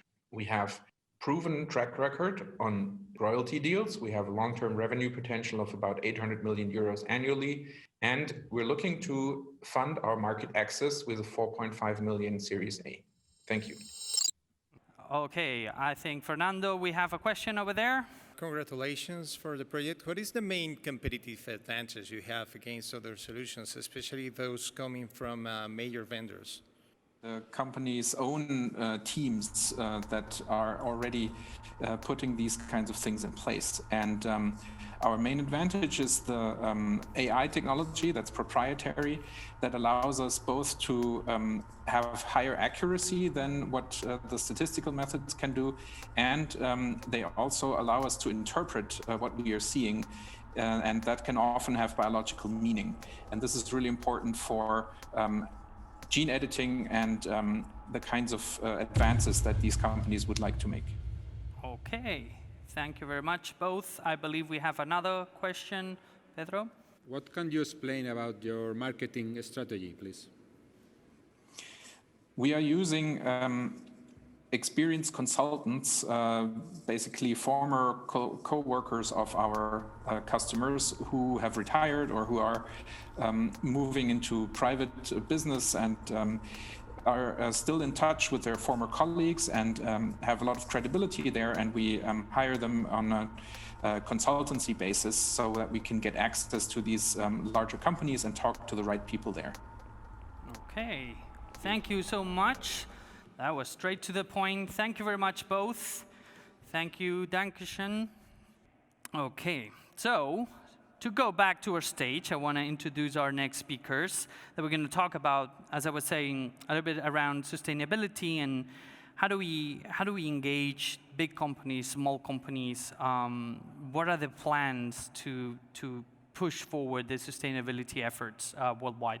So to talk about that, I want to invite our next two speakers here on stage. So please welcome Valentín Alfaya, Sustainability Director at Ferrovial and President of the Spanish Green Growth Group. Valentín, are you here with us? Here we go, Valentín. Pleasure meeting you, sir. My pleasure. Take a seat, please. And also joining us here physically, Ricardo Laiseca, Managing Director and Head of Global Innovation and Analytics at BBVA. Where are you, Ricardo? There you go. Have you in the jury, they take you here. Okay, and in our connection, direct link, please welcome David Urbano, Chief Marketing Officer at Imagine. David, thank you very much for joining. Yes, can you hear me? Yes, now we can hear you. There you go. Okay, perfect, sorry. Great. So now that I have you here, I would like to start with you with this question. I was checking a little bit of your background. You've been working extensively in the bank in different positions, doing mobile banking and digital network director. Then you jumped to run the Imagine Bank, and now you've kind of re-engineered or created a new approach, a new strategy that you just recently launched called Imagine. So can you please tell us a little bit more about the new strategy, and maybe the most important part is how does that connect directly with the sustainability core? Yes, of course. Yes, we as you were saying, we relaunched Imagine last June, and basically what we have done is we have transformed the Imagine Bank solution, which was the Spanish leading mobile-only bank for young people, into one of the biggest digital platforms dedicated for the young users. And at that moment, Imagine is a platform of over 2.6 million young users. And it has become a platform that includes financial and also non-financial services, such as digital content and experiences. And we want to position Imagine as a reference in sustainability because it's one of our community main concerns.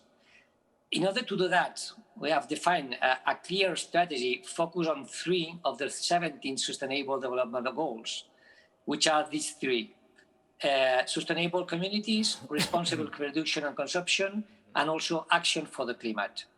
And to implement this strategy, we have created a proposal for all of community, and that's what we call Imagine Planet. So Imagine Planet is much more than a combination of activities and initiatives.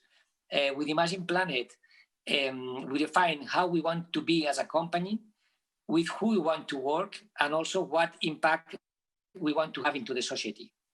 To tell you an example of that, one of the initiatives with the best acceptance among our community was the Imagine Planet tour with Dani Illescas, which is a Spanish influencer with more than 1 million followers, and we have done that last month. And together with Dani Illescas, what we have done is we went over the north of Spain riding a bike. Well, he has riding a bike, not me. And what we have done is with this challenge, with only one mission, to help reforesting a forest. And over the kilometers that he has done, Dani Illescas, for each kilometer we have reforest 1 tree. So this is an example of what we do on Imagine Planet. Quite impressive. I was just thinking that in some moments we're going to have someone that literally walked around the globe the first person to walk around the globe. You should talk to him for every time he walks, you plant a tree. Thank you very much. Pleasure having you, David. And I'm going back to you guys. Big question. I'm going to start with Valentin. Big question, okay? Are you ready? Not sure. Not sure. No, so, you know, we talk a lot about innovation, but in all honesty, it's the big companies that sometimes have the muscle and have the inertia to change some of these things. So I want to poke your brain a little bit on how do you see, what are the roles and the responsibilities for large corporations like Ferrovial in terms of energy transition? What's your weight? What do you bring to the table? Well, I think, well, first, thank you very much for inviting me to take part in this outstanding event. I think, in my view, big corporations, particularly big corporations, should be focused on at least 3 areas. The first one is obviously to set carbon reduction targets ambitious enough. In my view, this means to be aligned with the science expectations. For example, Ferrovial was the first company worldwide in our sector in agreeing and achieving this agreement with the Science Based Targets initiative. So first, ambitious targets. Second, in my view, we should deliver, if you want, reliable roadmap for decarbonizing our portfolio. That means first, reducing the carbon intensity of our business model and our portfolio. And second, even more important for me, to, in a sense, embed this transition, energy transition, and climate change expectations or needs in the business portfolio. That means to, if you want, shape our business model in order to provide those solutions the humankind and the society needs for addressing properly this huge challenge. And last but not least, I think it's important to, particularly for the big corporations, to try our voice to be heard at the level of governments, regulatory bodies, because we've been, if you want, very shy in providing inputs to the regulatory processes.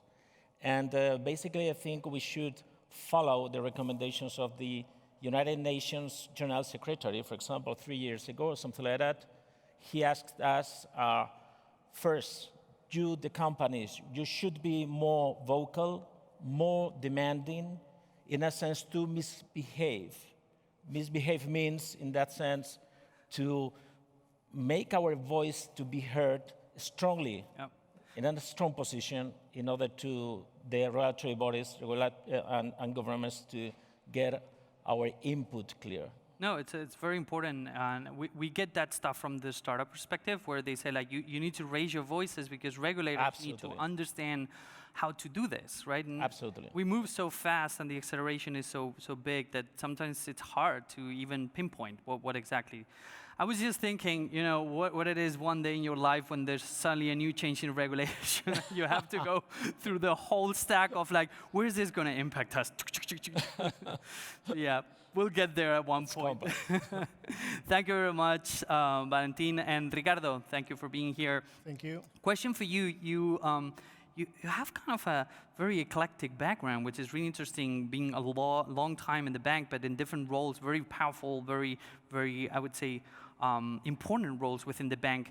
And from your current perspective right now as head of global innovation, you're probably getting in touch with a lot of startups and a lot of innovative things.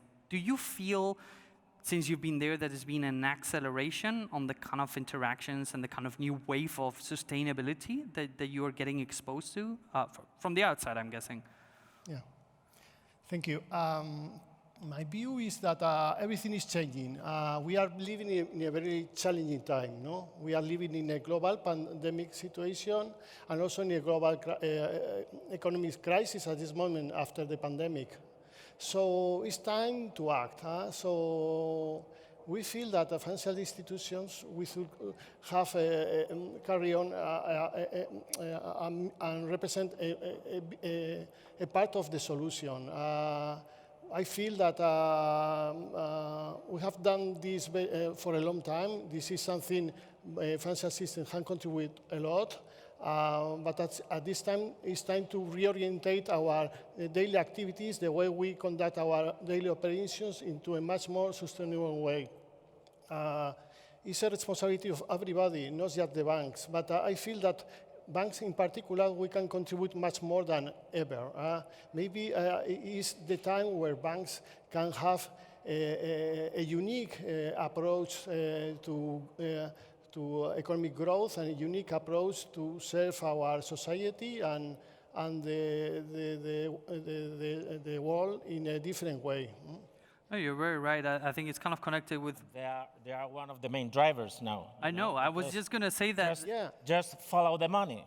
If the money goes that way, everything is going to change. No, but I would say that even the core values, it's not just the money. It's like I've seen VVA changing the needle in many ways. So yes, as I said, this is a unique opportunity. It's about values, it's about people, but also it's about technology and data, right? It's important to include the new competencies, the digital competencies we already have into the equation, because we can offer more solutions than ever. We can treat our clients better. We can offer different solutions, personalized solutions, in particular around sustainability. That's right. Well, we're nearly getting out of time, so it's been a pleasure having both of you here and the connection over here with David. Thank you very much, all three, for being here and sharing your thoughts. In all honesty, and I'm going to cheat here, and I'll tell you this, but every time I go outside, everyone comes to me and says, like, oh, do you know the guys from VVVA? They're doing so many cool things with data. So some cool things you might be doing because people are actually listening. So all three of you, thank you so much for your time. Thank you so much for being here. And talk to you very soon. Thank you. Thank you, guys. A pleasure. Okay. Bye. So we are back to the rock and roll, one of the last startups we're going to present today. I hope everyone is enjoying and everyone's still with me connected. I know it's a long track, a lot of different perspectives, a lot of different startups, but we're nearly there. We can make it. This time we're flying to Switzerland, so it's my pleasure to introduce our next startup that's talking about emission-free production of hydrogen from fossil fuels with valuable solid carbon byproduct. So to talk about that, I want to welcome the co-founder, Christopher Brandon, for EH Group Energy. EH Group Energy is focused on transforming fossil fuels from carbon-rich to hydrogen-rich for our future energy needs. That's through an innovative pyrolysis technology, converting natural gas to hydrogen and solid carbon. Hydrogen is already a large business, 70 million tons annually, but this could grow tenfold by 2050 as we seek to decarbonize. But producing hydrogen is a CO2-intensive process, and there's really only three alternatives: renewables providing electrolysis, carbon capture and storage, and our approach, using pyrolysis. Each one has its own challenges and will serve its role. Electrolysis, though, uses huge amounts of energy. Carbon capture and storage has a very high CapEx, and pyrolysis, which uses much less energy, has a low TRL. But it also provides the opportunity of creating high-value carbon byproduct as well. Our technology is microwave-initiated catalysis, developed at Oxford University. The process is fairly straightforward. Methane passes over the catalyst bed, the microwave activates it, and you get rapid, instant decomposition to hydrogen and solid carbon. In fact, it's a near instant reaction time with yields of over 90%. This is an energy transfer rather than a heat transfer. And that's why you get very high net energy balance of 20 to 100 times that of a conventional thermal process. On the other side of things, we get high-value carbon nanotubes. This is a small market, but extremely valuable, with tremendous opportunity to create lightweight structures and displacement of CO2-intensive materials. There's only a small group of players involved in this space, and each one are facing their own challenges, primarily because they're all focused on thermal processes of pyrolysis. We've estimated that we can get the cost of hydrogen down to practically that with steam methane reforming, but with none of the CO2 involved in the process. Our team has extensive experience in the field of hydrogen production, fuel cells, energy systems and engineering, as well as catalysis and chemistry. Our business model is focused on both sides, the high-value carbon production, as well as on distributed hydrogen production through manufacturing and licensing with large energy groups. Our main task and challenge at the moment is to increase our TRL level from 4 to 6 and develop, scale up, and establish long-term partnerships, which is why we're here talking to you today. Thank you very much. Okay, thank you very much, Christopher. Wow, impressive stuff. Just when we were getting to the point where it's all about electricity and energy, and now here comes Christopher talking about super efficient hydrogen production. And then, hey, connecting with, you were talking about graphite, but graphene and a lot of the byproduct that is being used also in cutting edge stuff. Anyhow, let me head this way to talk with Mr. John. John, please go ahead with your question. Well, first of all, Christopher, thank you for the pitch. Very interesting. My questions go on the sustainability side of pyrolysis. And the question goes to this: to be truly sustainable, you need a truly large-scale market for the carbon. You have to tie up the carbon so you can compete with green hydrogen from electrolysis. So is there sufficient market out there for the carbon? And the second line is, how long do you think it will take you to get to market and to the higher TRLs? Thanks for the questions. So in the highest value carbon markets, they're very small for sure. I mean, carbon nanotubes, which is actually 97% of what we're producing, is a 150 million to $500 million market globally. If you look at things like carbon black, it's much, much larger. And then obviously, if you were to fully scale up, you would actually have to consider actually sequestering the carbon if the markets themselves weren't large enough. So there's a sort of transition period from us from developing the markets and getting to scale. We're out of time. And the time frame is 40 years to get to Christopher, we're out of time. Sorry. This hurts. I swear, startups, please forgive me. It always hurts when I do this. Now, John, you seem to know a lot about this. So I'm actually quite interested because you pointed out two very important things about sustainability and gas sustainability. So what is your take there, and how do you achieve sustainable gas, and why is it important? Well, I think, thanks for the questions. I'm not sure if you're going to cut me off in 30 seconds or not. I'll go to the last question first. Why is sustainable gas important? I think as we look forward, we have this tremendous challenge of decarbonisation. It is a huge, huge challenge that we're going down the road. But the one thing that we know today, because we do not know the solutions, but there is one thing we know today, is that there's not one solution. We're going to need a range of solutions, and each solution will have their little niche in their final puzzle. So for us, sustainable gas is part of that solution, and I think more and more experts see in green hydrogen, renewable gases, which are biogases produced from renewable sources, that they can substitute fossil gases, are going to be required in that solution to complement electrification, to complement the CO2 capture. So it's part of the solution, and it's a very important part of the solution. Also, it enables us to use the existing infrastructure. We can decarbonize the existing structure and deliver energy to the people, but deliver sustainable energy.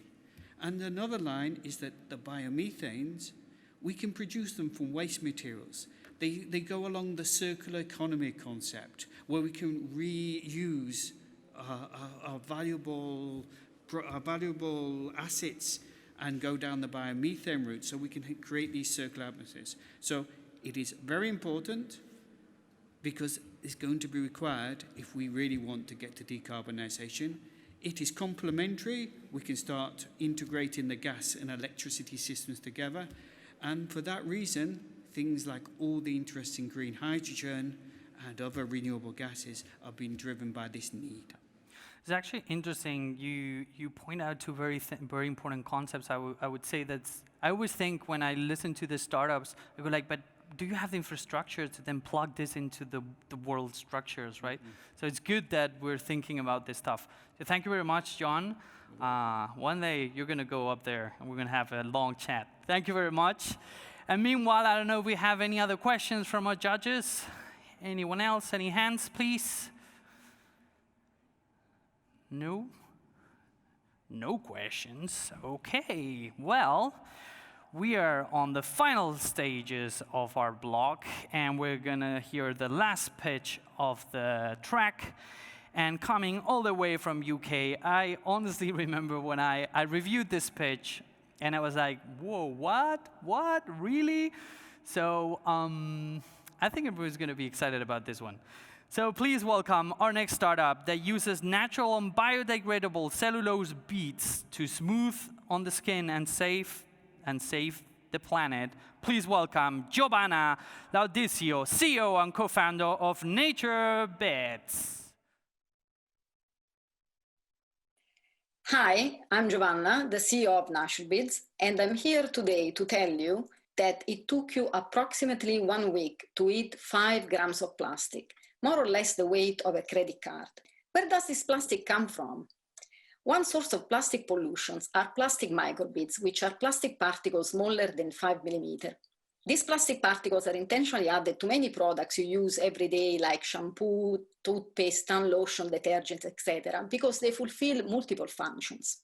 Unfortunately, these plastic microbeads enter in the environment, and estimates are that 250,000 tons of plastic microbeads reach the oceans every year, and this corresponds to 20 billion plastic bottles. This is not just an environmental emergency, it's also a market opportunity because plastic microbeads have been banned in some products and in some countries. But now the European Chemical Agency is proposing to ban plastic microbeads everywhere in all applications. Nature Beads solution is to replace plastic microbeads, which are fossil fuel based and polluting, with cellulose beads, which are natural and biodegradable. Cellulose is the material of choice because it is natural, it is what plants and trees are made of, it's abundant because every year the earth produces millions of tons of cellulose, it's renewable and biodegradable. Nature Beads' target market are cosmetic and personal care, paints and coatings, fillers and composite, and the global microbeads market is 5.6 billion euros in 2020. Nature Beads cellulose beads are the only currently available alternative to plastic microbeads that can provide biodegradability, round shape, stability in use at the same cost as plastic microbeads. Our business model is to license the technology to mass manufacture cellulose beads to companies like BASF, DuPont, Dow, ingredients manufacturers. And we license as an integrated manufacturing solutions, and we are currently building the pilot plant.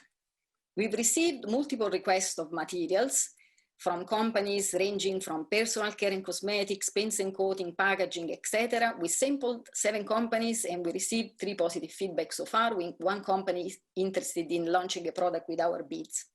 We have a committed team of technical people, people like me with industry experience, or like our principal process engineer, Lolan, with experience in technology commercialization at Dyson. And we are now looking for connection with industry to test our beads and with investors for our next round of funding to accelerate the commercialization of our technology and achieve clean oceans free from microplastics. Thank you. Thank you very much, Giovanna. Impressive. I must say, I keep saying beds and it's beads. Who invented the English language that never pronounces in the right way? Anyhow, I don't know if we have any questions. Judges, last pitch of the track. Any questions? Raise your hands, please. Okay, we have Diego. Go ahead, please. A good presentation. My question is, what are the main challenges that your potential clients face on adapting to this new technology? Your question is about the challenges that our customers have in adopting our technology? Yes, correct. Okay, our customers are companies like Dow and BASF or AkzoNobel that are ingredient manufacturers. So the main challenge is that they expect us to scale up the technology to full scale. So this is what we are doing right now. We are doing the job for them so that when they receive it, it's a turnkey technology solution to manufacture cellulose beads. Okay, wow, that was impressive. I was just thinking, you know, Italian, Spaniard, it's hard to get us to go to the point in 30 seconds. So, Giovanna, impressive. Any other question, judges? Do we have any other questions? Raise your hands, please.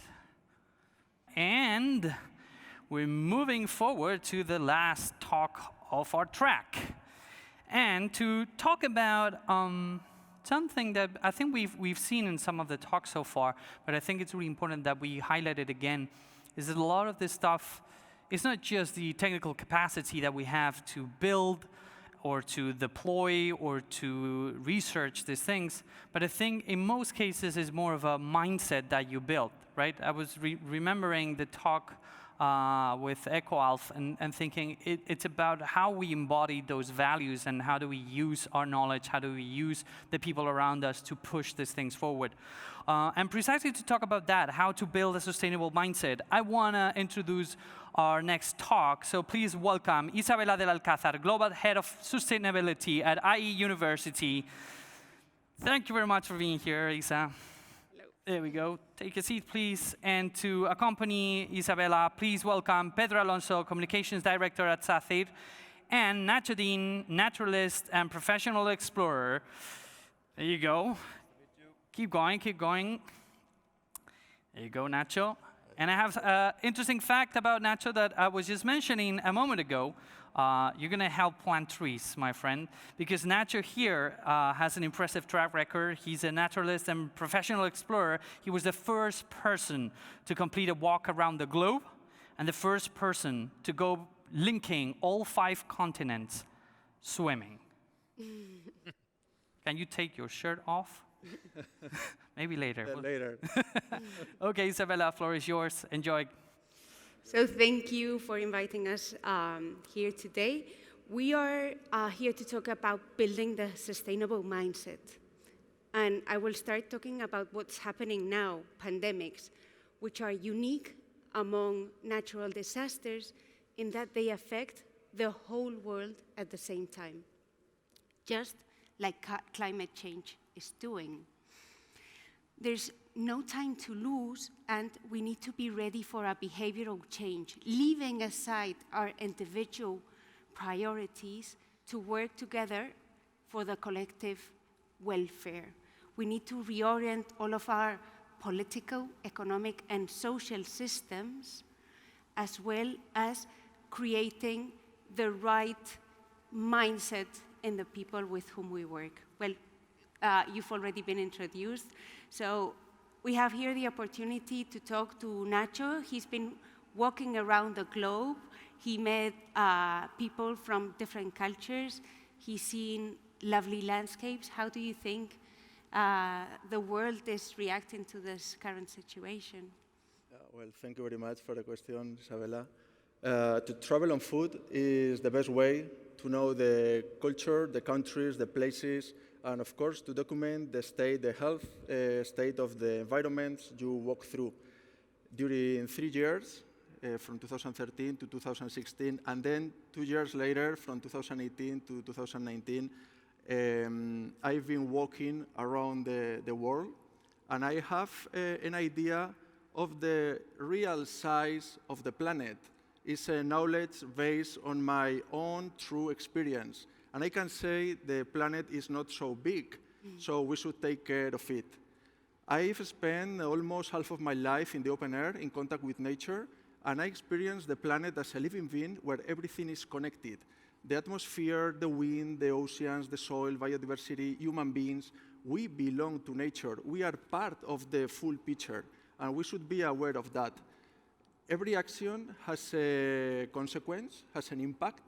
During my second expedition, when I was in Turkey, Turkey is the most polluted country by plastics in the Mediterranean area. The second one is Spain. But most of those plastics are thrown in different countries of the Mediterranean. So what I mean, a single action is not enough. A global action is needed. My vision is a humanity of free, healthy, and happy people living in balance with the planet boundaries. Yes. Well, actually, what you're saying, we do care a lot about the environment, and it's very important, and it's part of the sustainability agenda, but also the people that live in the planet and how we treat them. And I would say also we need, and this is a must, a healthy economy for the country to excel. So I know there are several players which are equally important. We have, for example, governments that are the ones that put policies in place, and this defines the framework in which companies can operate. We also have the private sector. And so, Pedro, if you can please talk to us on your opinion of the role of the private sector and what is Sacyr doing, please. Thank you, Isabella. And Nacho, nice to meet you too. It's amazing, your story. So I hope we can collaborate in the future, of course, in your next adventure. Thank you. So the pandemic has revealed our vulnerability as a society. And the challenges we already face, such as climate change, are compounded by the need to rebuild the welfare state in a better way, build back better, in order to curb expanding inequality. This situation has shown us that we must be prepared for this type of crisis, and we cannot allow this to happen again. This situation has shone a spotlight on countless vulnerabilities and has highlighted the interconnection between systems, providing a stark reminder of risks that can emerge when we allow weaknesses and negative impacts accumulate over time. As Sacyr, we have the ability to build, in partnership with other agents, everything that has been hit by this pandemic. Our activities and business areas are closely involved in improving people's quality of life, structuring territories and economic growth, but in a sustainable way, okay? Connecting with our stakeholders to know what they need and provide it in the same pack with infrastructure such as roads, hospitals, water plants, and so on. We're a company with a focus in public-private partnership, PPP. So we stay for many years in a country, living and contributing for a sustainable development. Yes, you are talking about collaborations. I was stating before that there were different players, but clearly collaboration is the key to success, and private-public partnerships are already happening, as you're saying, and this is how it must be, actually, because climate change, we do think of it as something that's slowly happening, and that we have time and to act against, but the truth is that the planet is continuously heating and we're reaching the point of no return. I know Nacho has wonderful examples of things he's seen related to climate change around the world. If you want to share, please. Yeah, of course. Climate has been always changing, but in a very long period of time. What happened actually nowadays is, as a consequence of the human activity, is changing in a very short period of time. When I was in the Bering Strait, very close to the North Pole, I was living with Inuit, with Eskimo culture, and I could witness with my own eyes the consequence of the global warming. I helped them to build a wall to stop the waves of the sea in winter. It's a region that used to be frozen in winter, but now, as a consequence of the global warming, the temperatures are rising as the sea level, and there is no more ice. Now we face a pandemic. One of the things we learn is how deeply connected is the health of humanity to the health of the planet. It's not possible healthy people on a planet that is sick. So we must be aware of that. And one of the things we learned, we talked about it before, is that we should create partnership and we should act all together. It's not only about the single action, it's about the society, it's about the governments, and it's also about the exponential impact capacity companies. So how we do this? Through innovation, through education, and through law. Yes, and I think something good about the pandemic is that we've suddenly become aware that things can happen and change in 2 days. and we do need inspiring stories. We need role models like you, that you are one for many people. And we also need the companies to create a culture of sustainability so that people that work there can start feeling how things can be, and this will help them act in a more positive way towards sustainability. There's a McKinsey report I actually read last week, and it said the following thing: businesses looking to make external social contribution should, paradoxically, look inside. Improving workers' job satisfaction could be the single most important thing they do. This is one fact. The other is, and this is from another review, Harvard Business Review, and it said that many employees were willing to trade a percentage of their lifetime salary to be in a company that works towards a meaning. So why is this? Because we need happy employees that are satisfied working in a company that cares and is moving forward for something, a positive impact. No? So I know Pedro shared with me that at Sacyr you want to be agents of change. How is this? Absolutely, Isabella. We want to contribute to society's progress towards a sustainable future and be a reference in the development and management of infrastructures that have a positive social, economic, and environmental impact for the benefit of all our stakeholders. Our performance is based on values such as social commitment and environmental ethics, elements that are catalysts for well-being and sustainable progress wherever we operate. We want to be closer to the societies where we operate and contribute to improving people's quality of life, always from a responsible business model. Likewise, one of the main goals of Sacyr Group is promoting social and economic value creation in those communities. Through the Sacyr Foundation, we implement both direct and indirect actions that have a great impact on society, with more than 100,000 beneficiaries last year with our volunteers. And we have a very strong plan of internal communications calling to action to our people to make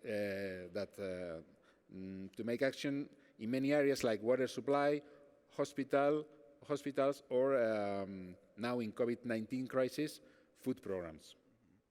Yes, so do you think this pandemic has shown us that we are ready to put aside our individual priorities and change our habits? Yeah, for sure. Absolutely. Definitely. One of the things we learn is how important it is to think in global. A global action is needed, and that we should prioritize the community welfare before our personal interest. So we must think and act as global citizens. I think it's an amazing time also to create relationships, to create ecosystems and partnerships. And also we've got a roadmap set by the United Nations and the Sustainable Development Goals. So I think is, of course, one of the things we should is to prioritize the community interest and our personal.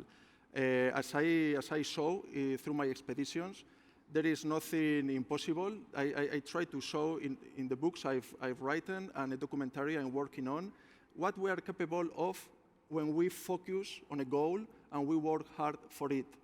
Now we face one of the biggest challenges in history, but I'm sure with hard work and working all together, we will overcome it. Yes. So thank you very much for being here. I just want to finish by saying also the very important role of education at all levels in creating the right sustainable mindset. So thanks.